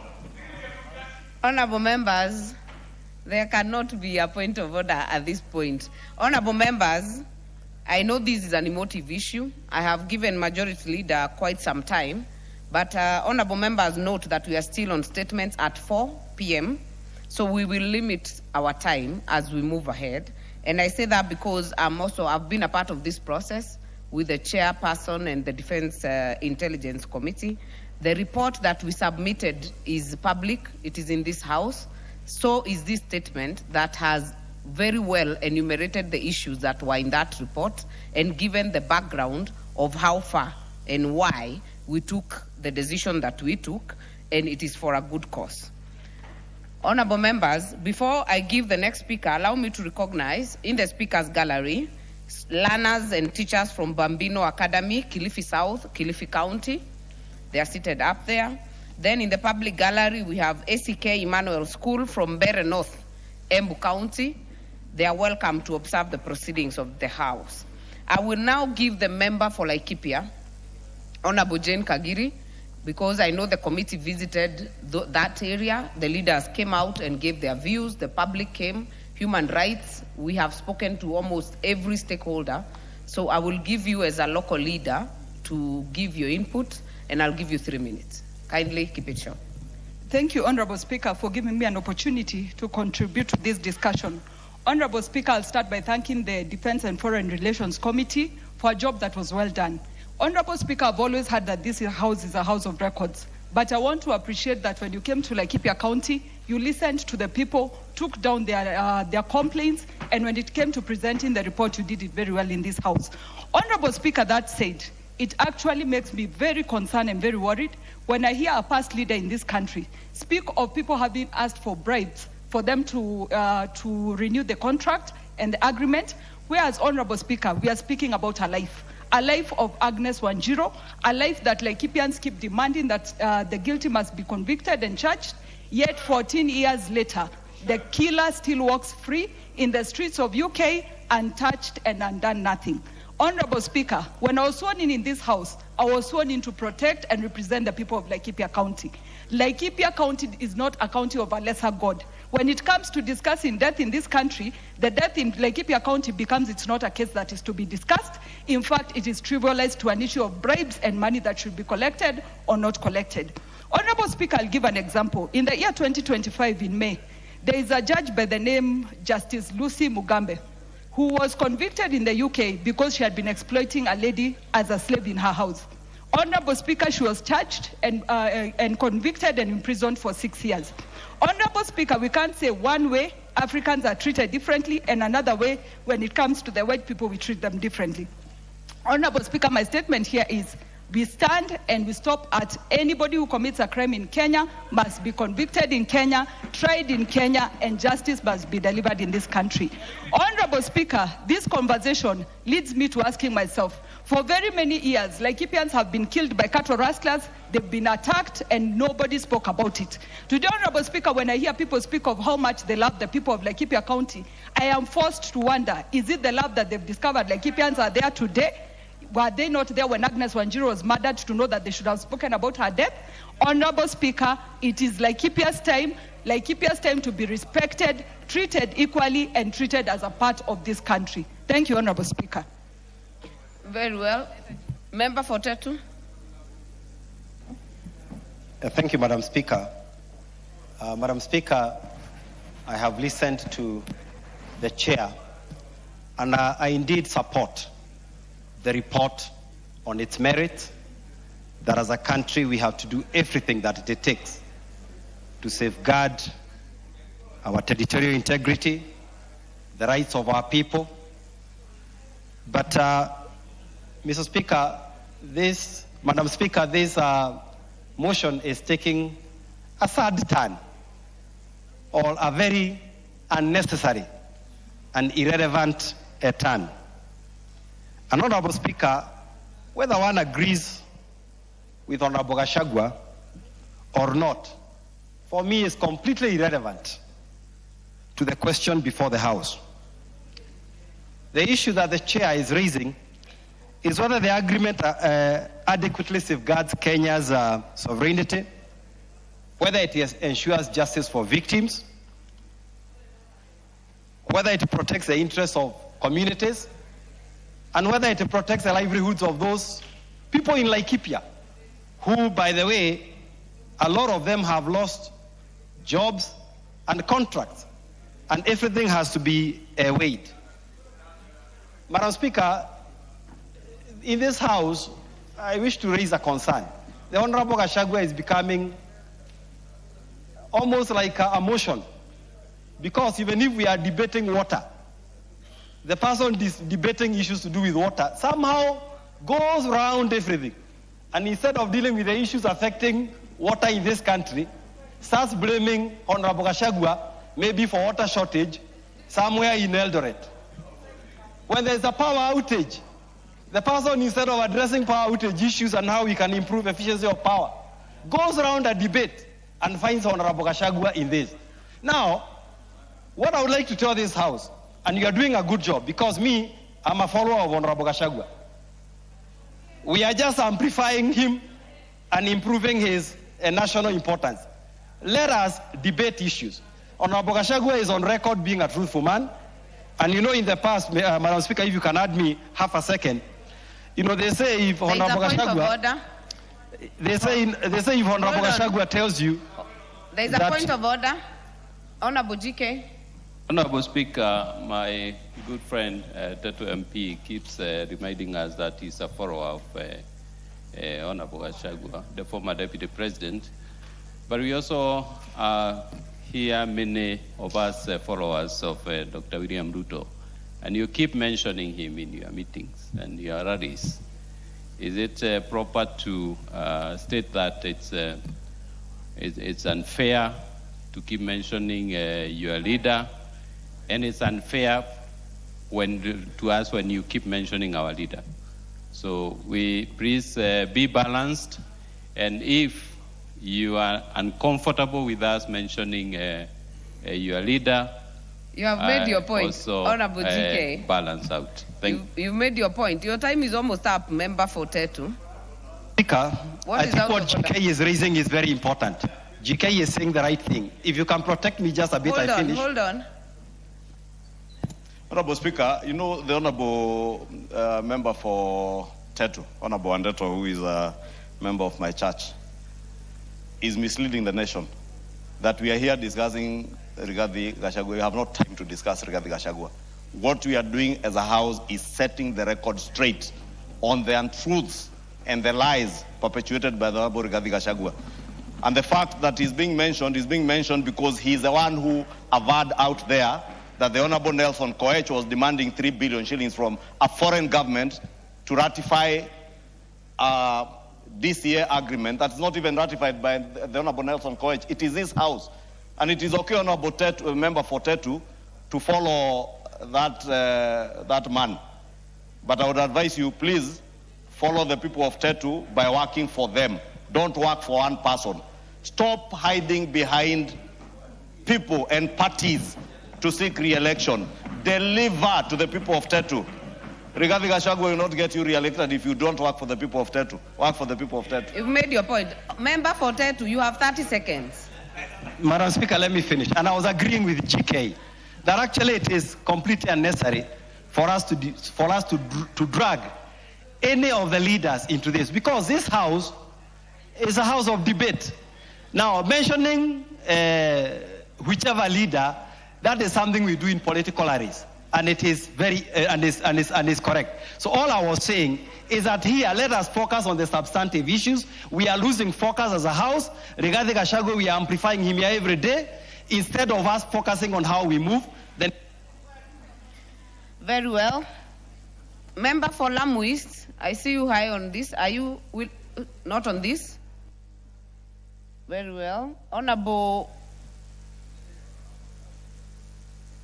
Benzimba, you'll be the last one on this. Asante sana, Madam Speaker, kunipa nafasi na mimi niweze kupenyeza sauti yangu. Kwanza niwapongeze kamati ya ulinzi kwa kusimama kidete kuleta heshima katika taifa hili, kwamba watu wasitumie urafiki ama uwezo wa taifa lao kuja kutukosea heshima ama kutofuata katiba katika taifa. Kwa hivyo lazima mimi nakubaliana na wao 100% kwamba tumesimama kidete kulinda heshima na haki ya Wakenya. Lazima wakiwa wako hapa wafuate kanuni na sheria za taifa hili kama vile tunavyokwenda kwao.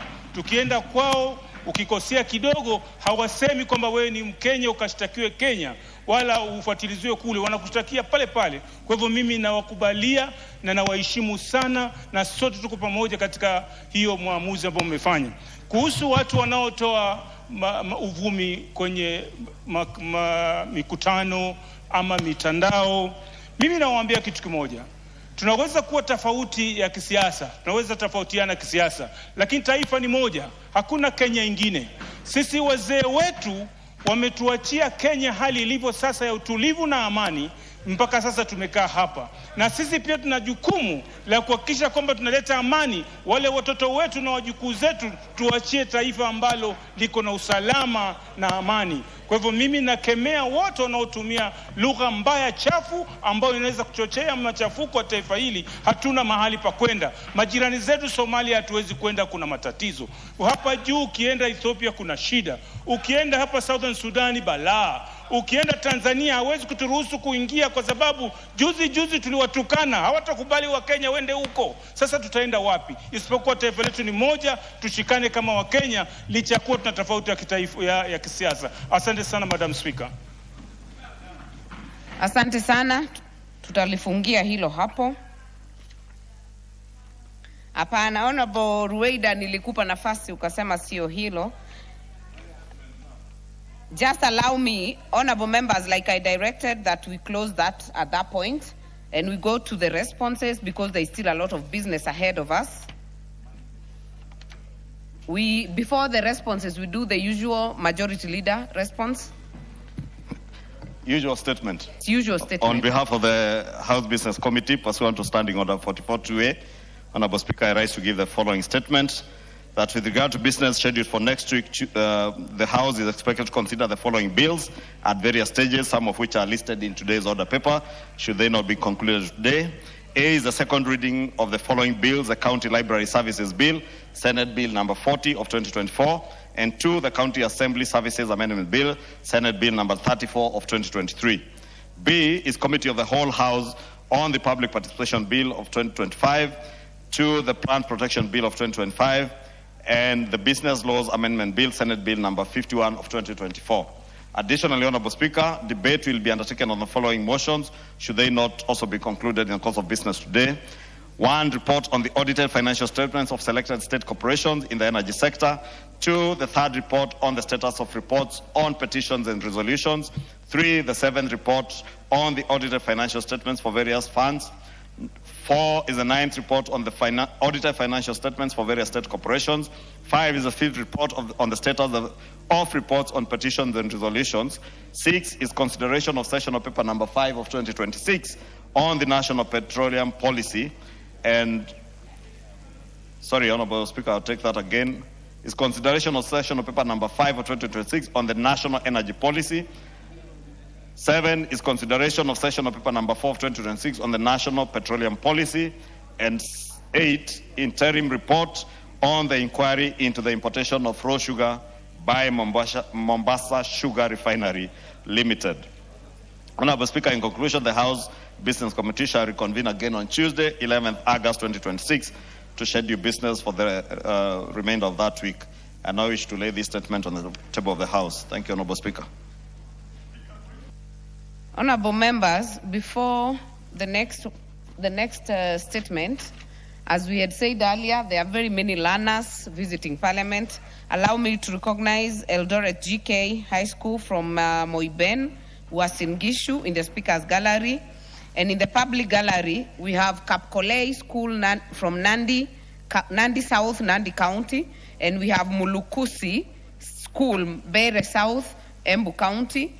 And finally, Kienganguru School from Mara constituency, Tharakanithi County. We welcome them to observe the proceedings of the House. What is out of order, Mwenje? Thank you, Honorable Speaker. Honorable Speaker, I rise on Standing Order 42A5. Honorable Speaker, allow me to just read it. The Leader of Majority Party shall inform the House of the date, time, and order in which the Cabinet Secretaries shall appear to reply to questions and provide reports to the House and committees subject to paragraph 6. Now, Honorable Speaker, the reason why I'm raising this after the majority leader has read the statement, because he sets the agenda, and I want to bring it to his attention that for two sessions now, when we are doing the budget cycle and now, so it's almost 2 months, that no cabinet secretary has appeared in this House, Honorable Speaker. These cabinet secretaries have a lot to answer. And Honorable Speaker, I want to bring it to the attention of the majority leader that you've allowed the Senate to take our role. I can inform him that the CS Lands was there. We saw Mbadi there the other day. Chirchir was there. Why is it? Is the majority leader protecting these cabinet secretaries from answering the very questions which include issues to do with criminality and goonism? We need Murkomen here. We need to understand why SHA, I think SHA is not working because Duale sees it is treating hyenas. That's why there's a problem. And so many other cabinet secretaries. So the majority leader must be called to answer why he is not allowing the House to conduct its oversight role to these cabinet secretaries. Thank you, Honorable Speaker. You have made your point, and on this, Honorable Mwenje, I agree with you that the CSAs have taken quite some time. I know, like the issue of the disappearing children, the issue of hijackings that were to be discussed are still pending. If you hear what Honorable Tongo has said, the CS has still not been able to not only come to the floor, but even sit with the committee. So maybe you can give a way forward, because it should have been in your statement. Honorable Speaker, it is true that during the budget cycle, understandably, we did not have the luxury of time on the usual Wednesday afternoons to be able to get cabinet secretaries here.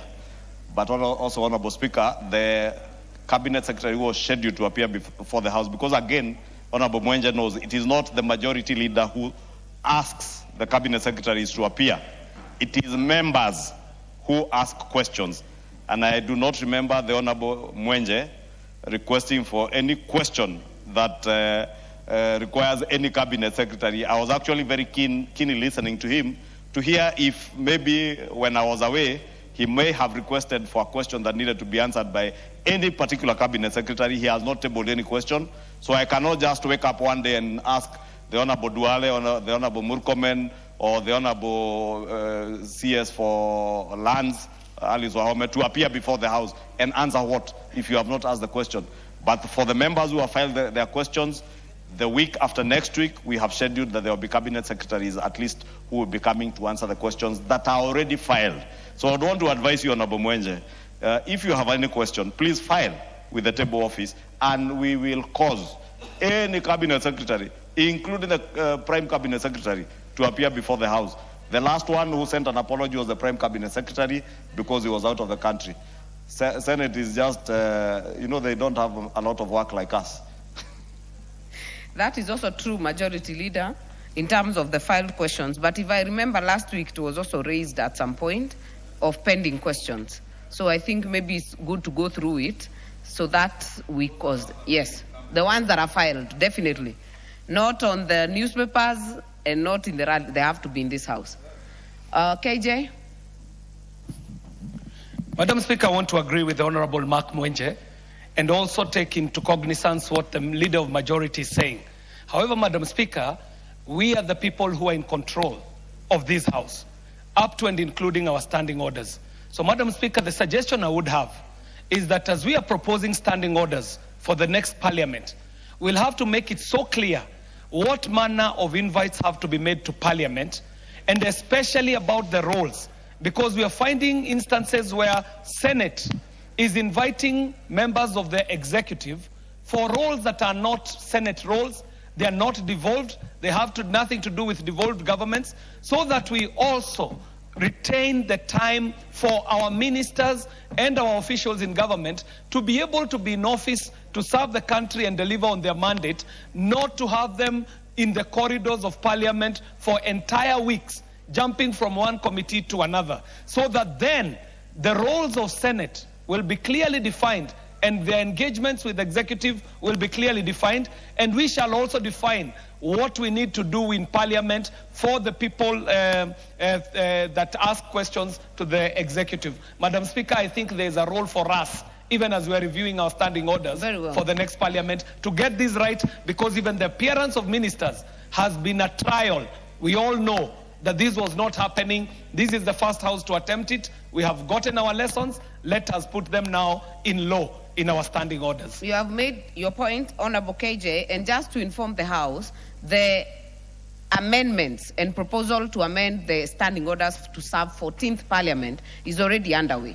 The Rules and Procedure Committee, you can write to the clerk you can write to the Speaker, and it shall be debated and be considered for amendment. So let us not just complain that Senate is taking this and taking that, yet we have the control and we can do something about it. So the season is already here.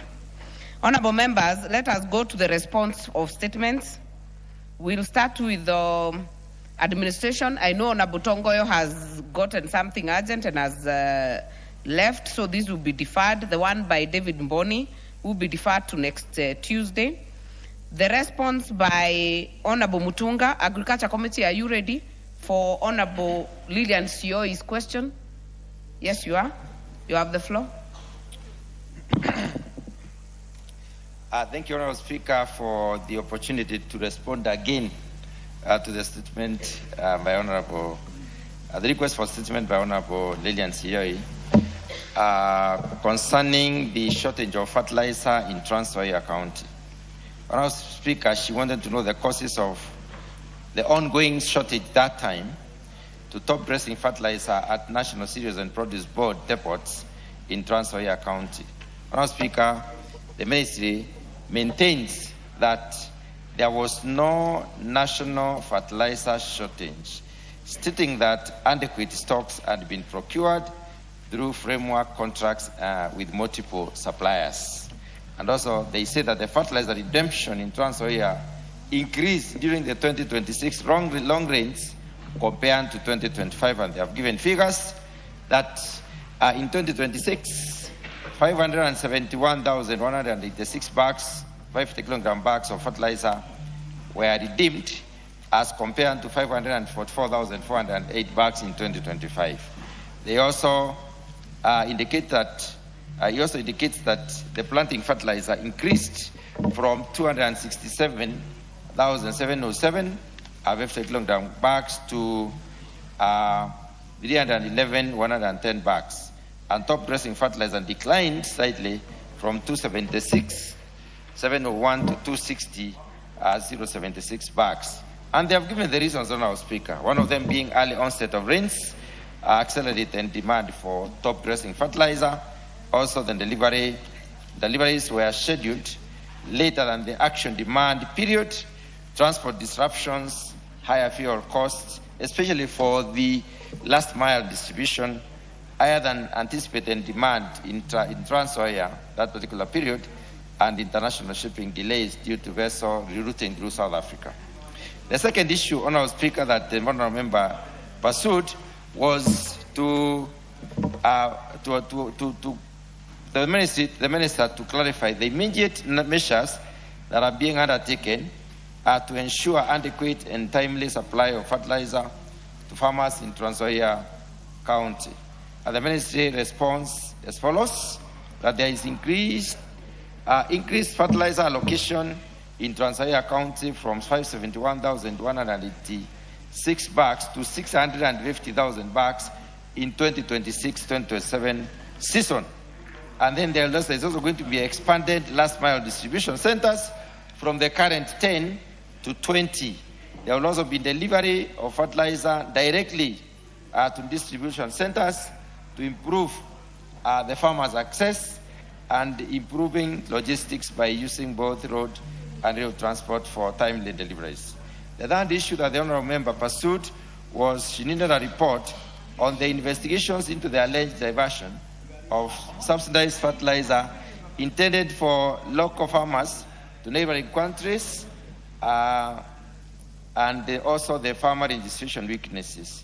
And the response, Honourable Speaker, indicates that the National Fertilizer Technical Committee did an investigation on this matter and found that there were fertilizer diversions, there were illegal repackaging, there was also theft and cross-border transfer of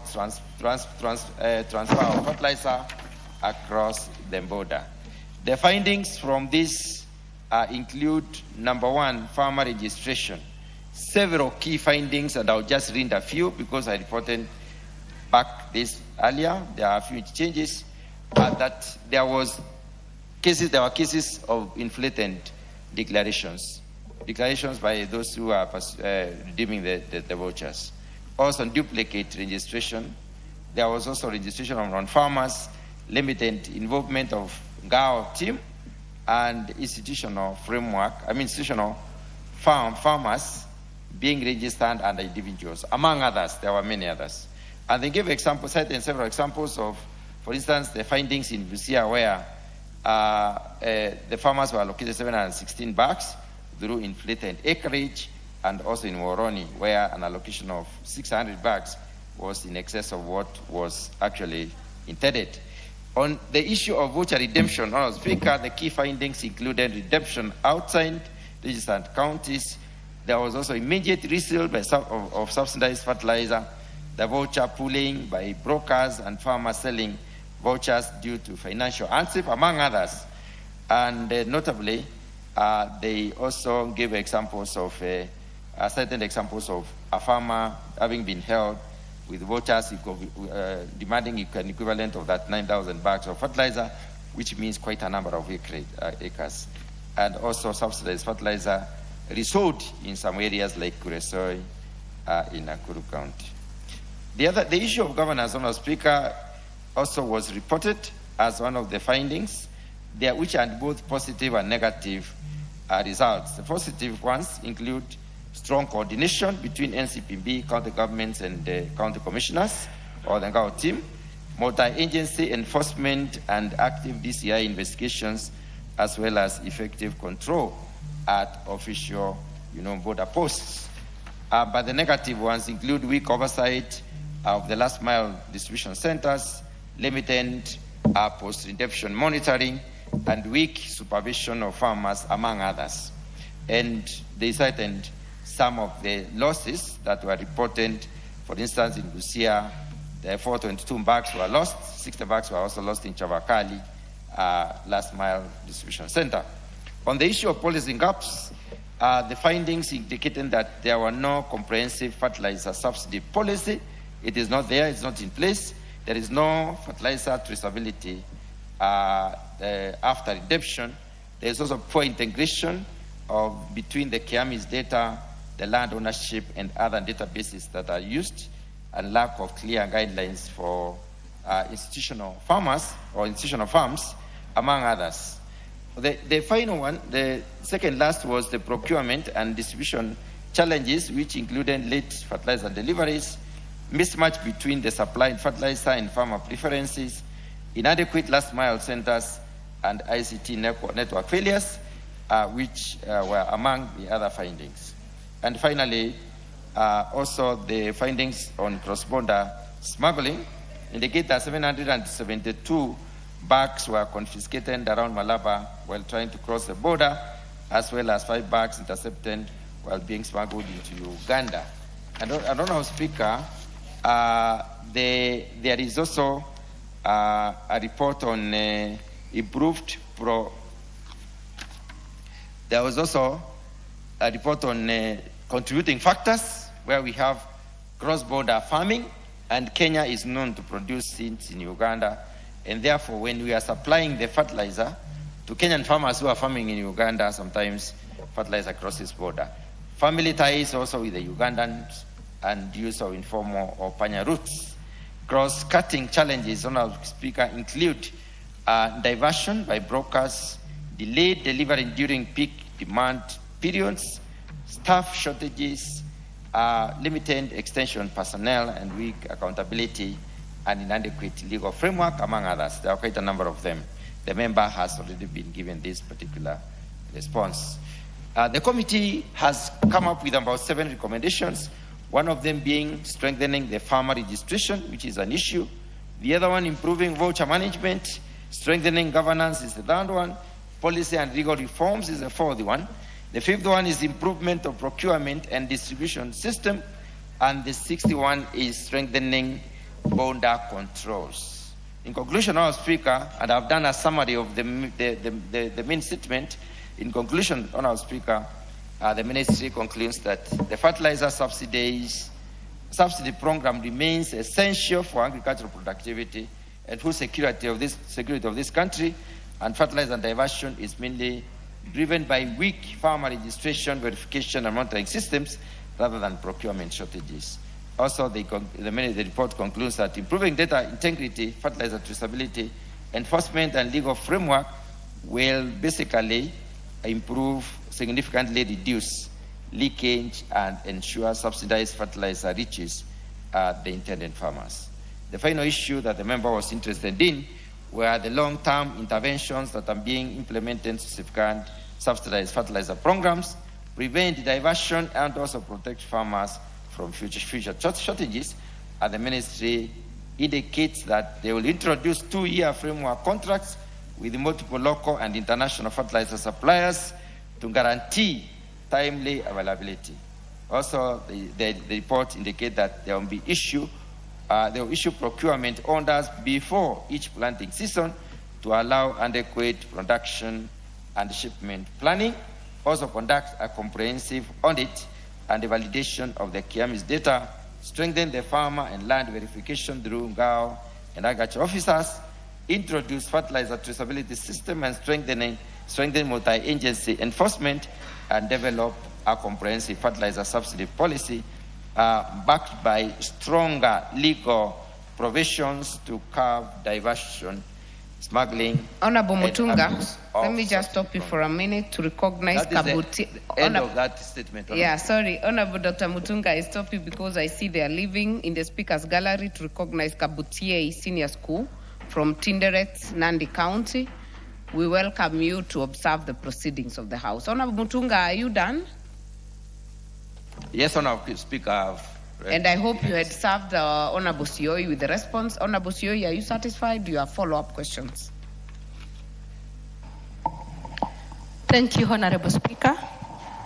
I am dissatisfied by the answer. I just want to go direct to the answer whereby the Minister has said that the rains came earlier than expected. I am just wondering, Madam Speaker, who is supposed to advise the farmers of this country when the rains are going to come? Who is supposed to inform them if the rains will delay or come earlier? Madam Speaker, as I stand here in Trans Nzoia, and I want to believe it's in the entire country, we don't have a harvest in the next few months. The maize dried up completely just because we had delays in the distribution of fertilizer. I am looking at, somebody has just said yes, and I know there are some of the people that are waiting in the next few months to go to the streets with sufurias because we are going to have food insecurity in this country, Madam Speaker. Madam Speaker, the CS has spoken about increasing the quantity of fertilizer. If you look at the quantity of fertilizer this year compared to last year, there was an increase. But the problem was not the quantity of fertilizer. The problem was how it was being distributed, the structures that were put across. The chairperson has just said that they are going to strengthen, but the structure they are using is the same. The NGAOs, the commissioners, whoever, all those people that you've spoken about are the same people that were there before. So to me, we don't have a permanent solution to the problems that we are addressing at the moment. So, Madam Speaker, I would allow me to say that I think the CS has not taken this ministry seriously, telling us that fuel went high, and that is the reason as to why transportation of fertilizer to the county took long, is a total negligence to the ministry. Because this is supposed to be taken as a matter of urgency, Madam Speaker. You cannot say that the fertilizer reached the farmers late because of fuel. It was supposed to be given a first priority because this is food security of the country we are talking about. So, Madam Speaker, I would wish to ask the Minister to take serious this ministry that is he's been given to man, because this is a very crucial ministry. And again, I would wish to understand what happens with the poor harvest that we are going to have in this country, in this next harvest, because we are expecting lower harvest in the country.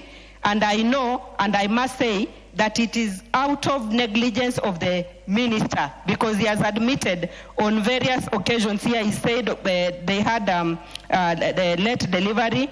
The points whereby fertilizer was being distributed were only 10 out of 25 wards in the entire county, of which they have said that they're going to increase from 10 to 20, and I would request that they increase the serving point to 25, so that at least each ward can have one serving point, so that the fertilizer can reach out to the farmers on time, and again it gives them easier time.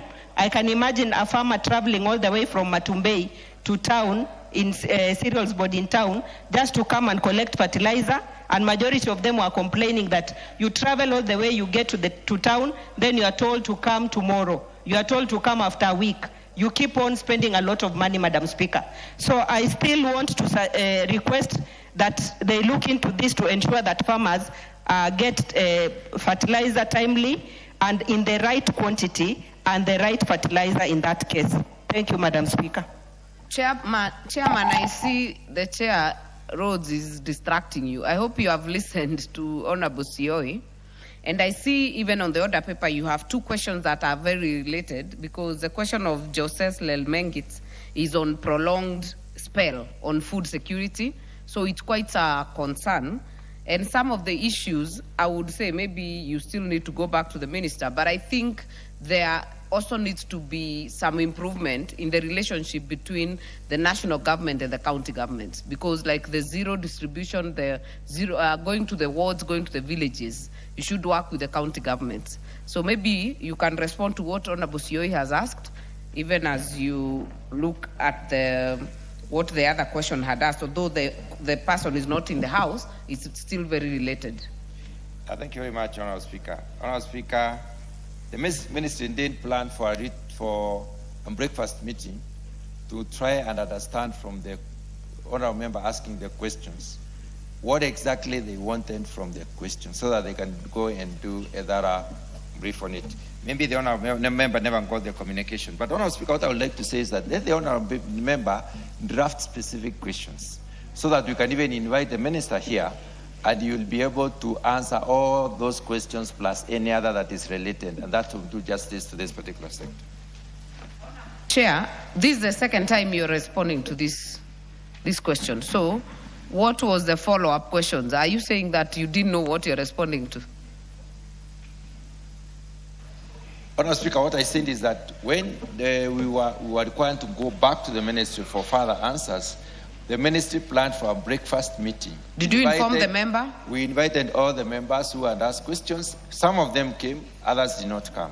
And they were supposed to stand and say exactly what did they need from the question, because sometimes there could be some misunderstanding between the question itself, the context and content of the question, and also the answer that is being given. So they needed to give the breadth and depth of what they were requiring from the question, so that they were answered adequately.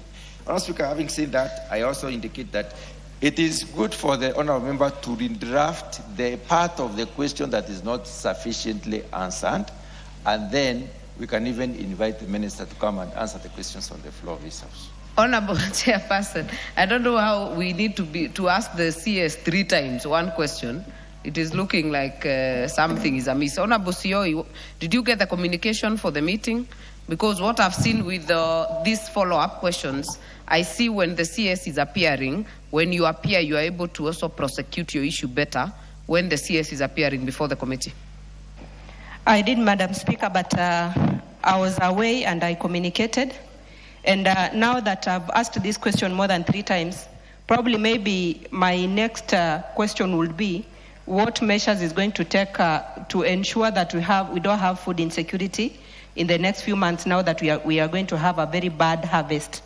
Because if we are going to have that with no measures put in place, we are going to be in trouble. My advice would be, Honorable Sioi, in case this matter is still not satisfactorily dealt with, that you can also ask as a question, like the majority leader has said, that the CS can be made to appear, but it can only be prompted by a question from members. So I would request that you still are not satisfied, you do the same. Kosing? No, Madam Speaker, you read my mind. And I think we come from the same place all the time for the last 15 years. But I want to advise my colleague, Honorable Sioi, to put it in the form of a question. So the minister comes here. And then also the minister can be able to answer sufficiently supplementary questions. Because my colleague, Honorable Chair, like myself, has no, what does he do? He will not give you supplementary, or rather, answer supplementary questions. He's not the one. Somebody just wrote for him. So I think, Honorable, I want to persuade you, Honorable Sioi, my neighbor, bring the minister here. Put the question. Now the ministers have no job. You have just heard earlier, they have no job to come to the house. Put yours to be the first one. And then now, even the chair can help you to clarify those things before the chair. But it's true, Madam Speaker, there's a problem. Hunger is coming to this country, particularly North Rift, where I come from, with Honorable Sioi. And the chair, take note of that. There's going to be a problem in North Rift. Thank you, Madam. Very well. The next question, Honorable Mutunga. Yeah, Honorable Chair. The next question is requested by Member for Ndaragwa, Honorable George Gashagwa. You have the response? Yes, Honorable Chair, I have the Is in the House? Go ahead. Thank you, Honorable Chair. Honorable Chair, the Honorable Member for Ndaragwa, Honorable George Gashagwa, did requests to know the causes of the delayed payment to Guangzhou Construction Company Limited, which was constructing Ndaragwa Horticultural Produce Market. Honorable Speaker, the statement concerns the delayed payment. And under this particular construction was under a project called Smallholder Horticultural Marketing Program, or SHOMAP, which was funded by eFund between 2007 and 2016.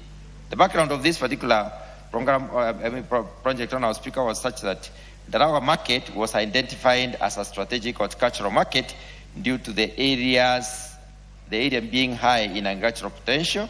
Following the termination of the initial contract for poor performance, Guangzhou Construction Company Limited was awarded the remaining works on 14th of March 2016 at a contract of 28 million shillings, 28.25 million shillings, with a completion period of 16 weeks. The Ministry of Lands served as the project manager then.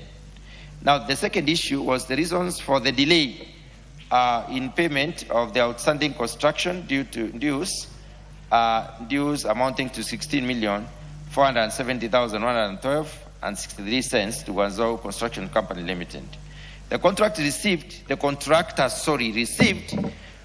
first interim payment certificate of 12,093,000 shillings in May 2016.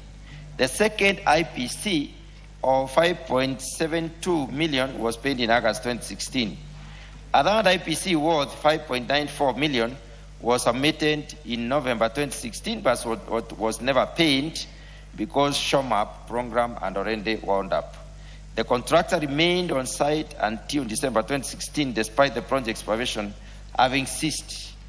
The ministry attributes the delay to the project not being fully completed before the SHOMAP funding ended, a prolonged period during which the contractor did not actively pursue the claim. The matter only resurfaced after Nyandarua County formally wrote to the ministry in August 2025. Following this, Honorable Speaker, the Principal Secretary appointed a technical inspection committee to verify the outstanding works and payments. The findings of the inspection committee were as follows. The committee established that there was certified and paid works amounting to 10.45 million shillings. And then additional works valued at 5 million shillings were undertaken but require further verification for payment. Honorable Speaker, the market is substantially complete but cannot be operationalized until several remaining works are undertaken, including perimeter walling, parking and loading bay flooring, installation of roof water harvesting tanks, repair of vandalized fittings, and the repair of the facility, the painting of the facility. The other finding, the funds required, Honorable Speaker, are as follows. So the ministry has requested the National Treasury to vote that 5 million shillings, comprising of 10.45 million for certified outstanding payment, 5 million for verified additional works, and 20 million to complete the remaining works, undertake beneficiary training, and facilitate handover of the market. Timeliness for payments. The timeline for payment, Honourable Speaker, are as follows. The Ministry has not committed to a specific payment date.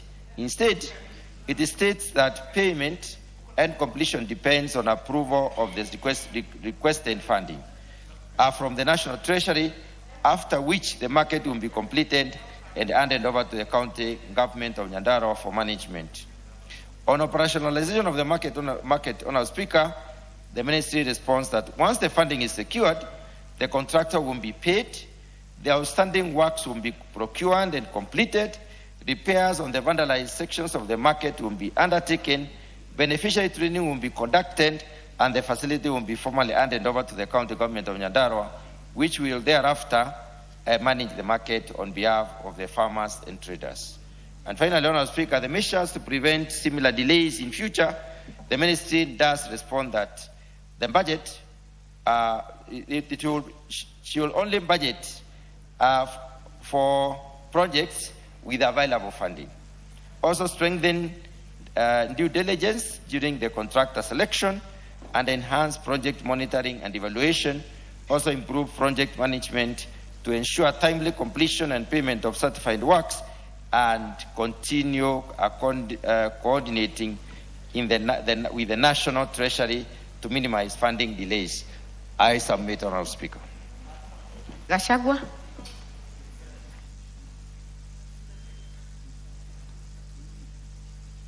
Give the member from Ndaragwa the mic. Thank you, Madam Speaker. I am I'm satisfied by the response, but Madam Speaker, it's worth noting that the facility has remained unused for over 10 years, despite its being completed substantially to usable status. I would wish, Madam Speaker, that the Ministry could honor the third IPC, the third interim payment certificate of about 10 million, as recommended by their team, which went for inspection on 22nd December 2025, provide that reference and pay that outstanding debt, so that at least, as they observed, Madam Speaker, that facility stayed for over 10 years without being used, and they noted that it had deteriorated. Madam Speaker, I wish that now the contractor can be paid that IPC for him to go back and finish that contract, so that the people of Ndaragwa can utilize it. Thank you, Madam Speaker. Thank you. Chair, I think you've heard his request. I don't think there needs to be more follow-up on it. But before you respond, allow me to recognize in the public gallery Area School from Kisumu Central, Kisumu County, as they observe the proceedings of the House. Mutunga, you have a follow-up on it?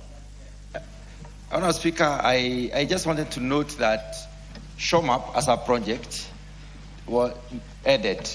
The Ministry will have to, is indicating that they'll look for money. They do not have money to pay directly right now. And they have promised that once they get money from Treasury, which is amounting to 5 million, they'll pay the 10.4, they'll pay the unverified 5 million, and also they will use the 20 million to do the finalize and handover. So I think there is still hope. I think what you need to do, ask the contractor to follow the Ministry so that the timelines can be shortened. Very well. Honourable Chairperson, you still have another statement to respond to. The owner of that question is the member for Mgwen, who is not in the House. You have the response? I do, Honourable Speaker. Kindly table it. Honourable Speaker, I wish to table the response. Yes, do not read it out, just table it. Yeah. The Chairperson, Transport and Infrastructure Committee, was in the House. I don't see him. And I see there are people, there are members waiting. Honorable Ikana Has he delegated anyone?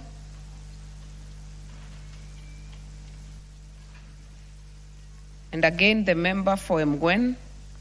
So the question for Honorable Ikana will be deferred because I do not seem to see the chair in the House. I think we are done with the statements.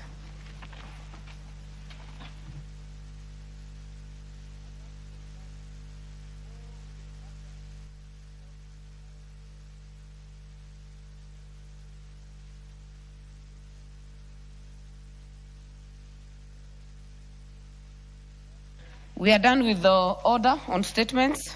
Let's go to the next order.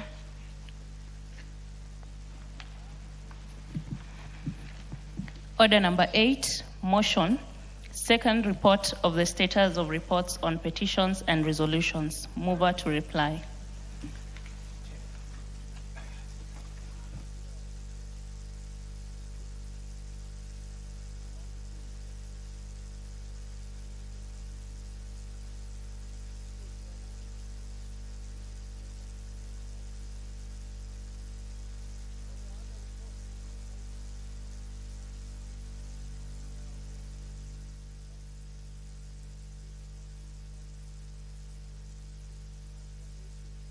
I don't see the mover of this, so we'll defer it. And before we go to order number 9, Chairperson, Transport. I had seen you in the House, then you disappeared. I will go back to order number 7 because the member for Shinyalu has been waiting in the House patiently for this response so that you respond.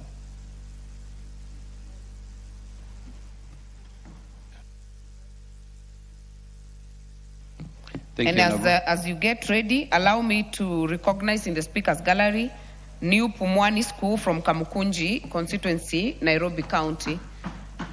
Welcome to observe the proceedings of the House. May I give the member for Nairobi 1 minute before Nabujike? Thank you, Madam Speaker. Madam Speaker, I would like to welcome the students and to tell all the students that are in the House today, welcome to the Parliament, the Kenya National Assembly. We are honored that you are here, and we know that as you observe the work that we do and you study hard in your schools, one day you will be the ones sitting here and representing the people of this great country. So what we ask of you is, please, your parents are working very hard to send you to school. Focus on your education.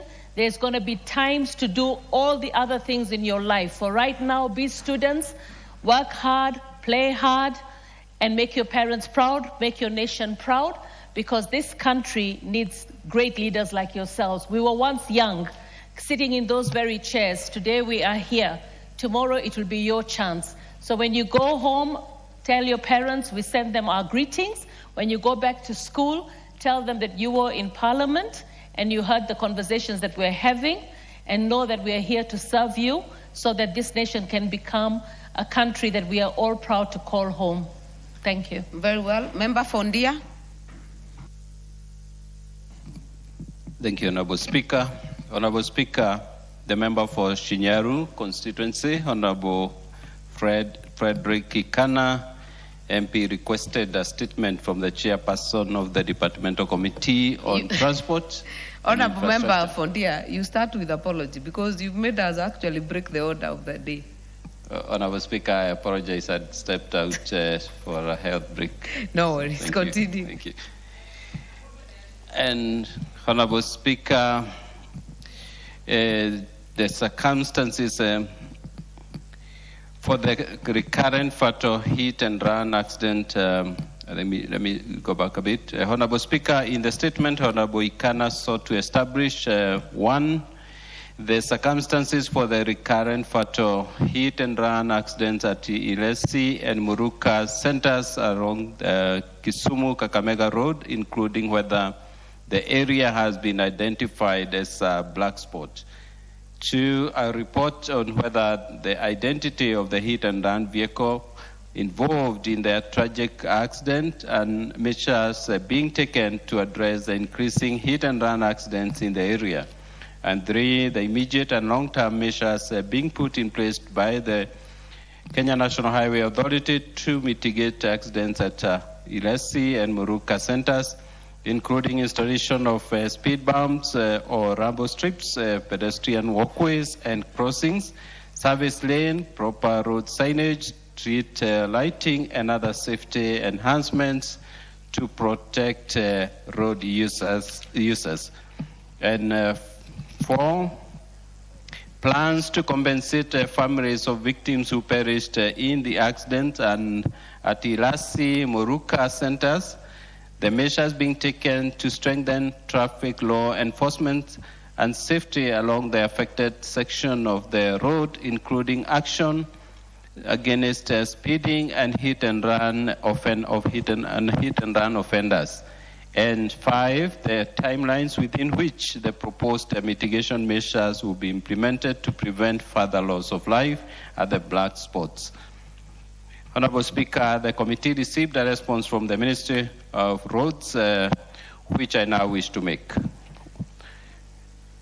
One, regarding the circumstances for the recurrent fatal accidents, the ministry submitted that preliminary assessments indicate the accidents have been associated with a combination of factors, including excessive speeding, unsafe crossing practices, limited compliance with the traffic regulations, and inadequate separation between vehicle and pedestrian traffic.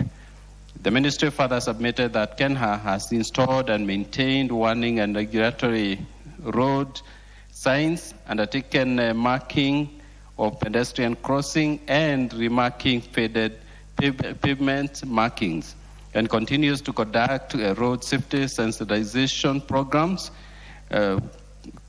KENHA, in collaboration with NTSA and the National Police Service, continues to monitor accident threats and undertake road safety assessments to determine whether the affected locations meet the criteria for classification as black spots. 5, regarding the identity of hit and run vehicles and measures being taken, the ministry submitted that investigations are being conducted by the National Police Service. KENHA continues to provide technical support and relevant road infrastructure information required during investigations. To address the increasing accidents, the agency has installed road safety warning signs and is working closely with the NTSA, traffic police, county authorities, and local communities to enhance road safety awareness, improve road infrastructure, and support enforcement of violations. Honorable Speaker, regarding immediate and long-term measures to mitigate accidents, the ministry submitted that KENHA has initiated a comprehensive safety review of the affected road sections.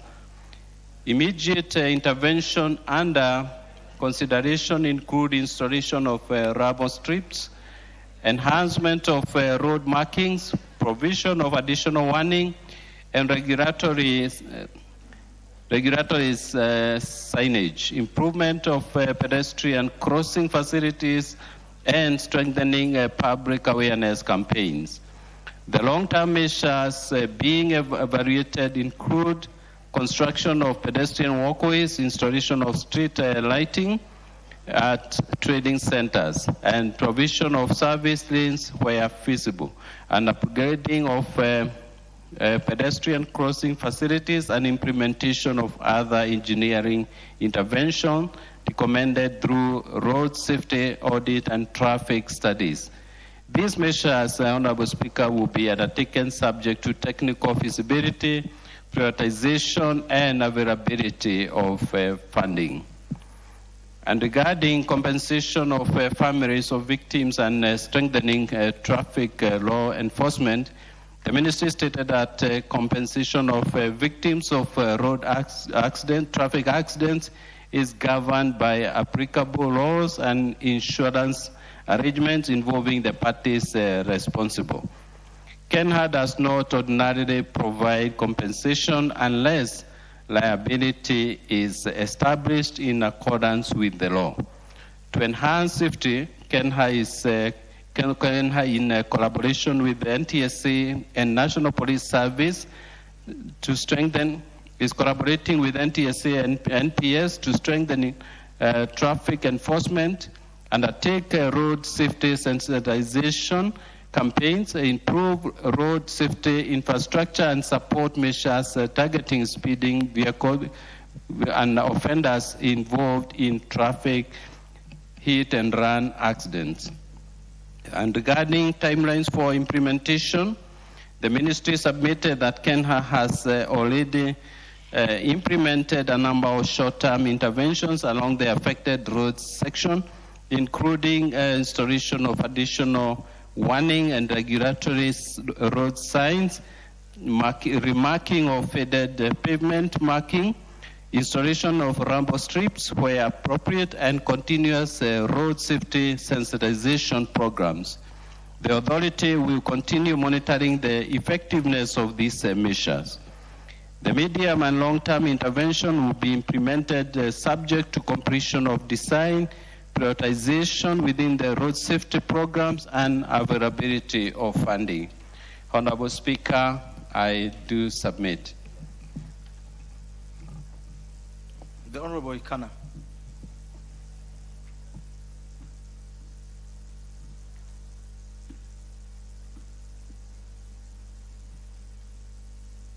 Thank you, Mr. Speaker.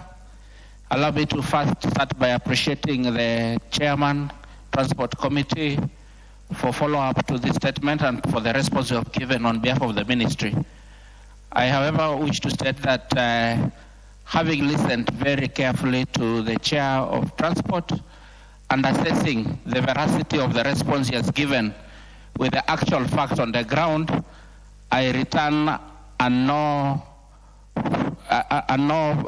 factual verdict, because most of the measures, especially the short-term measures that the Ministry is alleging to have undertaken in relation to the question I'd asked about the frequent road accidents at Moraka, is not true. Number one, there are no clear markings on the road at Moraka. And number two, they're alleging that there are speed bumps and rubber strips around Moraka Center. It is not true. We don't have that intervention as of now.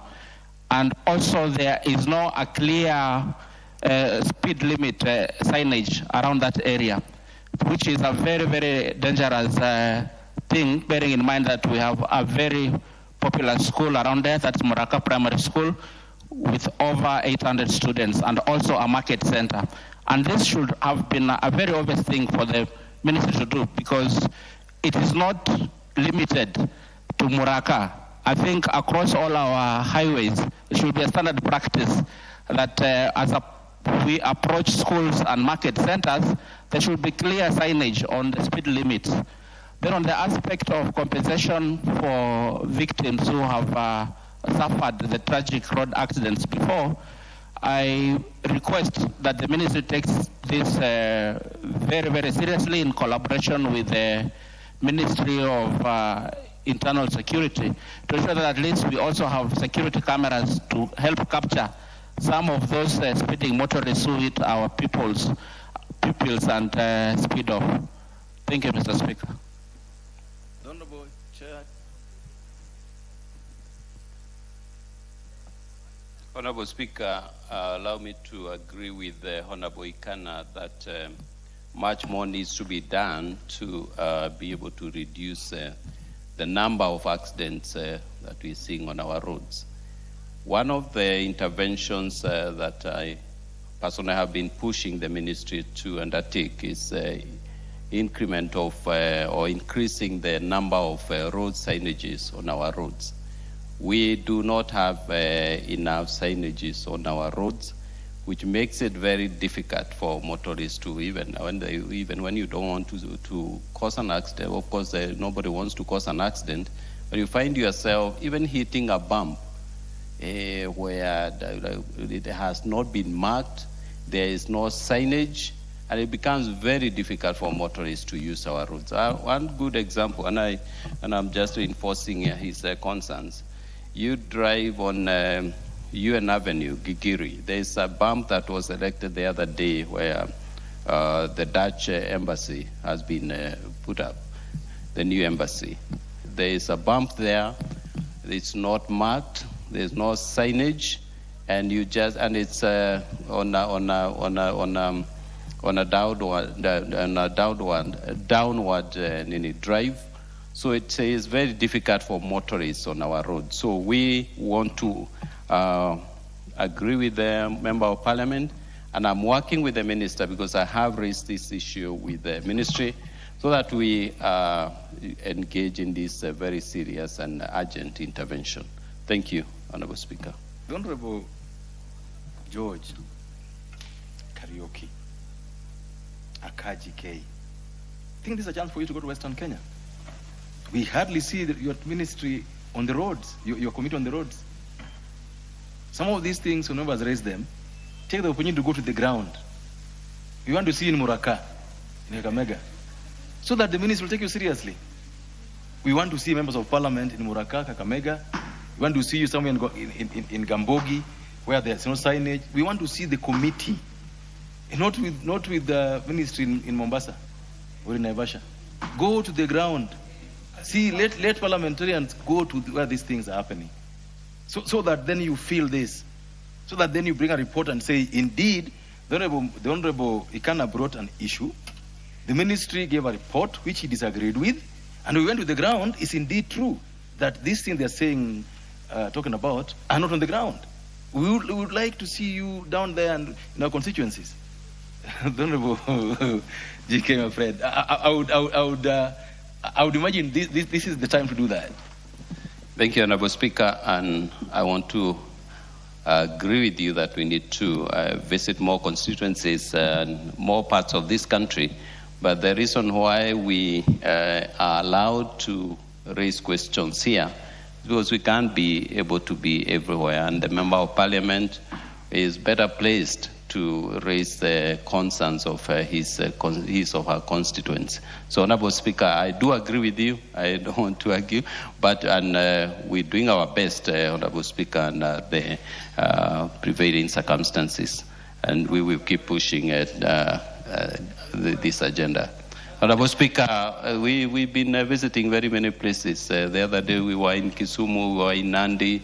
We will be next week. We'll be in Naivasha, not Naivasha town, but we'll be inspecting this road under construction. So we are very proactive. We are not a passive committee. We are a very active committee. Thank you. Made in good faith, in the sense that when the ministry disagrees with the Member of Parliament on a matter that is factual, then there must be a way of giving evidence that indeed what the member is saying is what is right, and what the minister is saying is, So I think this decision is made in that regard. The next one is, you wanted to say something on this particular statement? Okay, Mwalimu Kombe. Thank you, Mr. Speaker. Mr. Speaker, I heard the chair saying, and I wish he could be listening. Order, the Honorable Chair, your attention is required. I heard the Honorable Chair saying all that will be done depending on the availability of funds. And he went ahead to say he visited several areas where he saw indeed the signs were lacking, bumps were lacking, of which I should feel or think that should have been catered for in the budget, such that we would be talking of them being erected here and there, so that we run away from the several accidents that normally occur. Mr. Speaker, a place in my constituency known as Kwandomo, each and every week we record an accident. No bump, no signs, no nothing. Even the zebra crossing is not there. at least to alert the people this is the right place for crossing. Mr. Speaker, I think the chair and the ministry should do something and be serious on it. Thank you. Properly. Do you want to say something on that? Just to agree with the honorable member that more needs to be done, especially availing funds to put up roadside signages. So we are pushing the ministry, and I know the minister has in the recent past committed that he will avail more resources to make sure that all our roads are clearly marked, their proper signages, and so that as you drive and as you use our roads, you are well guided by the roadside signages. Thank you, Honorable Speaker. I appreciate. Well said. So the next response was to a request by the honorable member for Mgwen. I don't know whether the member for Mgwen is in the house. Is the Honorable Joses in the house? The Honorable Chair, now that the member is not there, I would allow you to proceed to just table the response. Then it can be discussed next time the member is around. Thank you, Honorable Chair. Do it on the mic.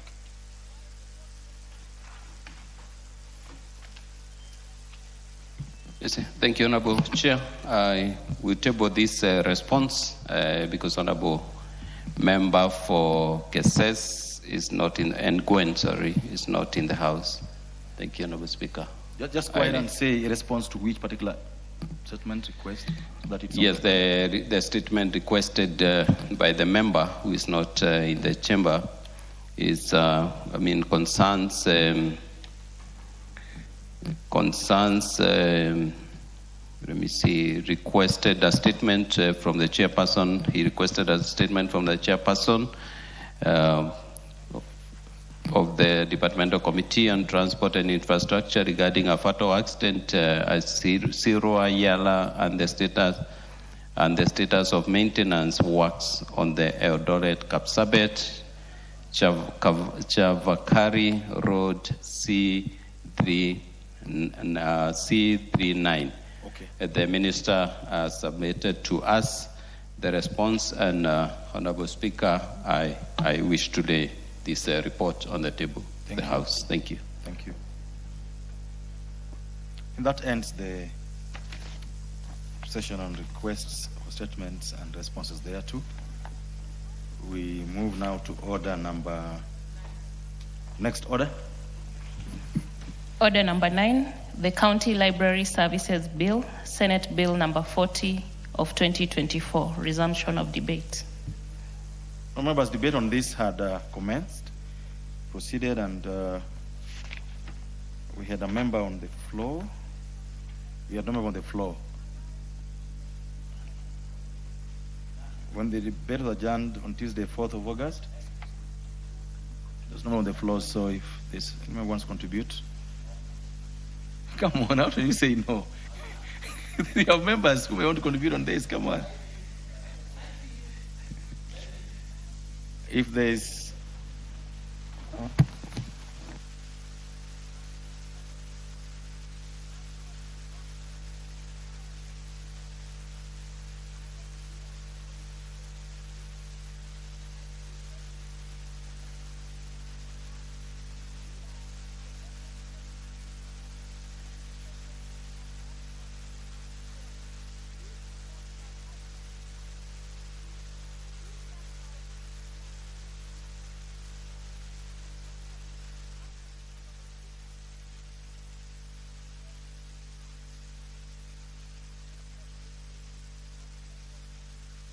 members, you notice this is a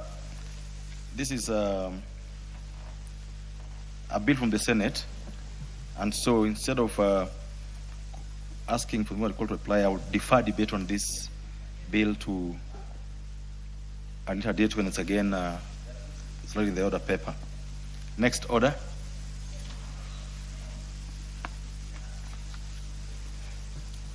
Order number 10, motion Report of the Kenya delegation to the 151st Assembly of the Interparliamentary Union, IPU, and related meetings. The leader of the delegation, it was this, the Honorable Millie Gesa Odhiambo. Go ahead, Honorable Member. Mr. Speaker, you forgot bad girl. The Honorable Bad Girl, go ahead. Thank you. Mr. Speaker, I beg to move that this House notes the report of the Kenya delegation to the 151st Assembly of the Interparliamentary Union, IPU, and related meetings that was held in Geneva, Switzerland, from the 19th to the 23rd of October, 2025, and laid on the table of the House on Wednesday, 11th March, 2026. Mr. Speaker, the 151st Assembly of the IPU and its related meetings was held at the International Conference Center, Geneva, in Geneva, Switzerland, from Sunday the 19th to Thursday the 23rd of October 2025. All IPU statutory bodies, including the Governing Council, standing committees, committees on the human rights of parliamentarians and on the Middle East question, as well as the Forum of Women Parliamentarians and the Forum of Young MPs convened during this assembly. The 151st Assembly was particularly significant as it was the first statutory meeting of the IPU following the 6th World Conference of Speakers of Parliament, which had taken place in Geneva in July 2025. Mr. Speaker, the Assembly provided an opportunity to carry forward the commitments made by Speakers of Parliament and to translate them into concrete action and parliamentary action at the global level. Mr. Speaker, the general debate focused on the overarching scheme of upholding humanitarian norms and supporting humanitarian action in times of crisis, which is a subject of profound relevance given the proliferation of armed conflicts worldwide, the unprecedented scale of humanitarian need, and the growing strain on the international humanitarian system. The choice of Geneva as a venue carried particular symbolic weight as a city hosted the diplomatic conference that adopted the Geneva Conventions nearly 80 years ago. For those of us who have studied humanitarian law, do understand what those Geneva Conventions are, which established the cornerstone of international humanitarian law. Mr. Speaker, I know that you are an expert in that area. Mr. Speaker, it is against a backdrop of deepening global crisis. Well, I actually studied in Switzerland. Pardon? I actually studied in Switzerland where Yes. you were doing your Yes, conference. Mr. Speaker, I know that you even studied in Switzerland. Mr. Speaker, I didn't study in Switzerland, but I probably traveled in Switzerland more than you. But that aside, Mr. Speaker, it is against a backdrop of deepening global crisis that the Assembly convened. According to the United Nations Office for the Coordination of Humanitarian Affairs, nearly 310 million people were estimated to need humanitarian assistance in 2025, the highest figure ever recorded. Over 123 million people had been forcibly displaced worldwide, and 1.9 million people were experiencing catastrophic hunger. At the same time, funding for humanitarian response was shrinking, and respect for international humanitarian law was being eroded. It was within this sobering context that parliamentarians from around the world gathered to reaffirm their commitment to human dignity and the rule of law. Mr. Speaker, this is one of the topics that I usually find very paradoxical, that we actually have rules of war I know when I studied humanitarian law, I used to raise it as a theoretical crisis, that humanity needs rules of war. We just need to stop war. Then we don't need rules of war. But because we have people who by very nature create wars and create situations like the one that people were discussing earlier, when I got in, there was a statement that was forwarded here by my Committee of Defense on Batuk, and where we were saying as Kenya that we want to sign the defense agreement, but upon having certain conditions. And one of those conditions is making sure that our women in Laikipia are protected. And then you find that there's a former member of parliament who argued that our committee was bribed, I don't know, 5 billion. If our committee was bribed, mine has not reached, and I would want him to take the intervention and ask the bribers to get mine to reach me so that I can take it to the relevant authorities. But, Mr. Speaker, it is against a backdrop where we have people going against, what is normal, against the norm. The norm is that we need to promote peace and not war. And because we are promoting war and not peace, we are having global crises that we have never foreseen. And this is why the IPU prioritize the issues of humanitarian issues or law. At the same time, funding for humanitarian response was shrinking, and respect for international humanitarian law was being eroded.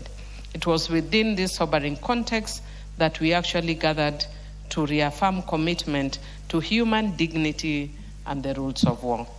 Mr. Speaker, the Assembly considered 2 requests for the inclusion of an emergency item. One submitted by South Africa on behalf of the African group concerning the situation in Madagascar, and another submitted by Thailand, Argentina, Chile, Poland, and Sweden concerning transnational organized crime, cybercrime, and hybrid threats to democracy and human security. Both proposals obtained the requisite 2/3 majority in a roll call, and the second proposal, having received the larger number of positive votes, was included on the Assembly's agenda. The Kenyan delegation actively participated in all facets of the Assembly, making substantive contributions to the general debate, committee deliberations, and side events. Mr. Speaker, before I get into what some of the members of Kenya did, one of the recommendations that I've said that I must give to this Assembly is that the IPU is actually a parliament of parliaments. I have served in the Pan-African Parliament, and at the onset of each parliament, we send a delegation of 5 people, and I know currently we have Honorable Esther Passaris and others who serve in the Pan-African Parliament, and they serve the full term. Mr. Speaker, we have had excellent Kenyans who we have served, including KJ, who have served in the IPU. But because the way the IPU is situated, you find that midway, somebody like Honorable KJ, who was such a wonderful person, and because he was chairing one of the committees, when his term came to an end, he was actually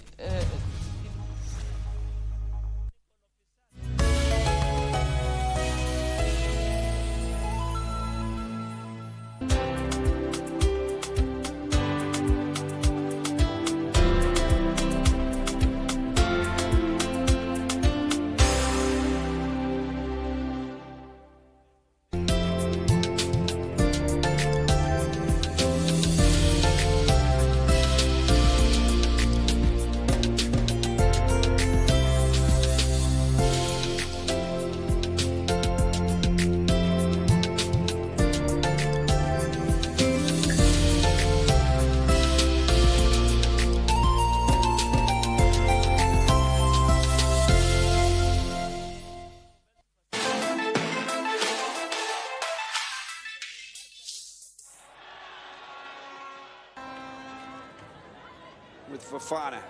Seri collects. Tries to get the ball in. There's a chance for a shot. A great goal.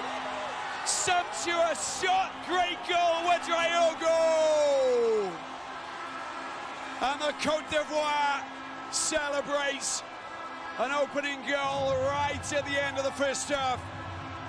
Bit of a scramble, but how about that for a fabulous finish for the Côte d'Ivoire. Safi Ouedraogo. And goal number 2 for her here at this WAFCON. There's Seri, she fires the ball over. Oh, no problem with offside, there's a bounce there, and look at that for the volley. Off Diane, then she just turns, shoots, and hits a beauty that flies past Nusra Abbas. She can do nothing. An opportunist strike with that fine left foot of hers.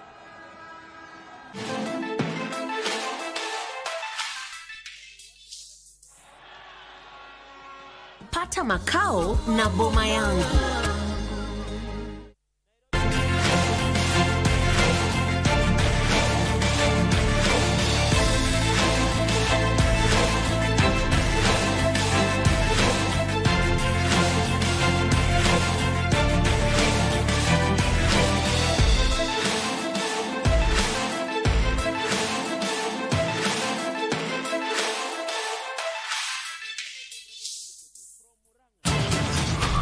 Can you be human for a minute? Haven't you been calling me that? Hurry up, Shorty. Wait, who's Shorty? We barely know each other. Please show a hint of kindness. What's with the hostility? Why hadn't you told me yet you had arrived? Your ex-girlfriend banned me from contacting you. You want to say something? I didn't say anything. But your eyes tell me you've got something to say. Oh, he even wants to control how I think. What a horrifying character. Get ready for a captivating continental football extravaganza. KBC Channel 1 brings you exclusive coverage of the 2026 Women's Africa Cup of Nations, WAFCON. From Sunday the 26th of July to Sunday the 16th of August 2026. Welcome to Morocco! Morocco is the battleground as Nigeria defend their title against 15 other nations fighting to lift the prestigious trophy. Who will be crowned Queens of African Football? Courtesy of the Ministry of Youth Affairs, Creative Economy and Sports. Watch all the action unraveling on KBC Channel 1, your true sports partner.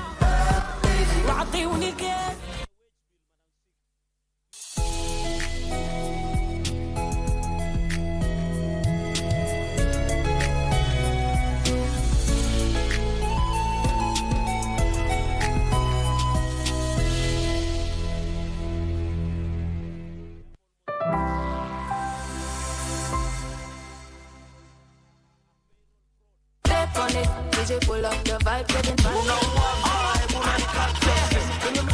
Feeling my flow. A girl from Booty Decline, ready to go on, yeah.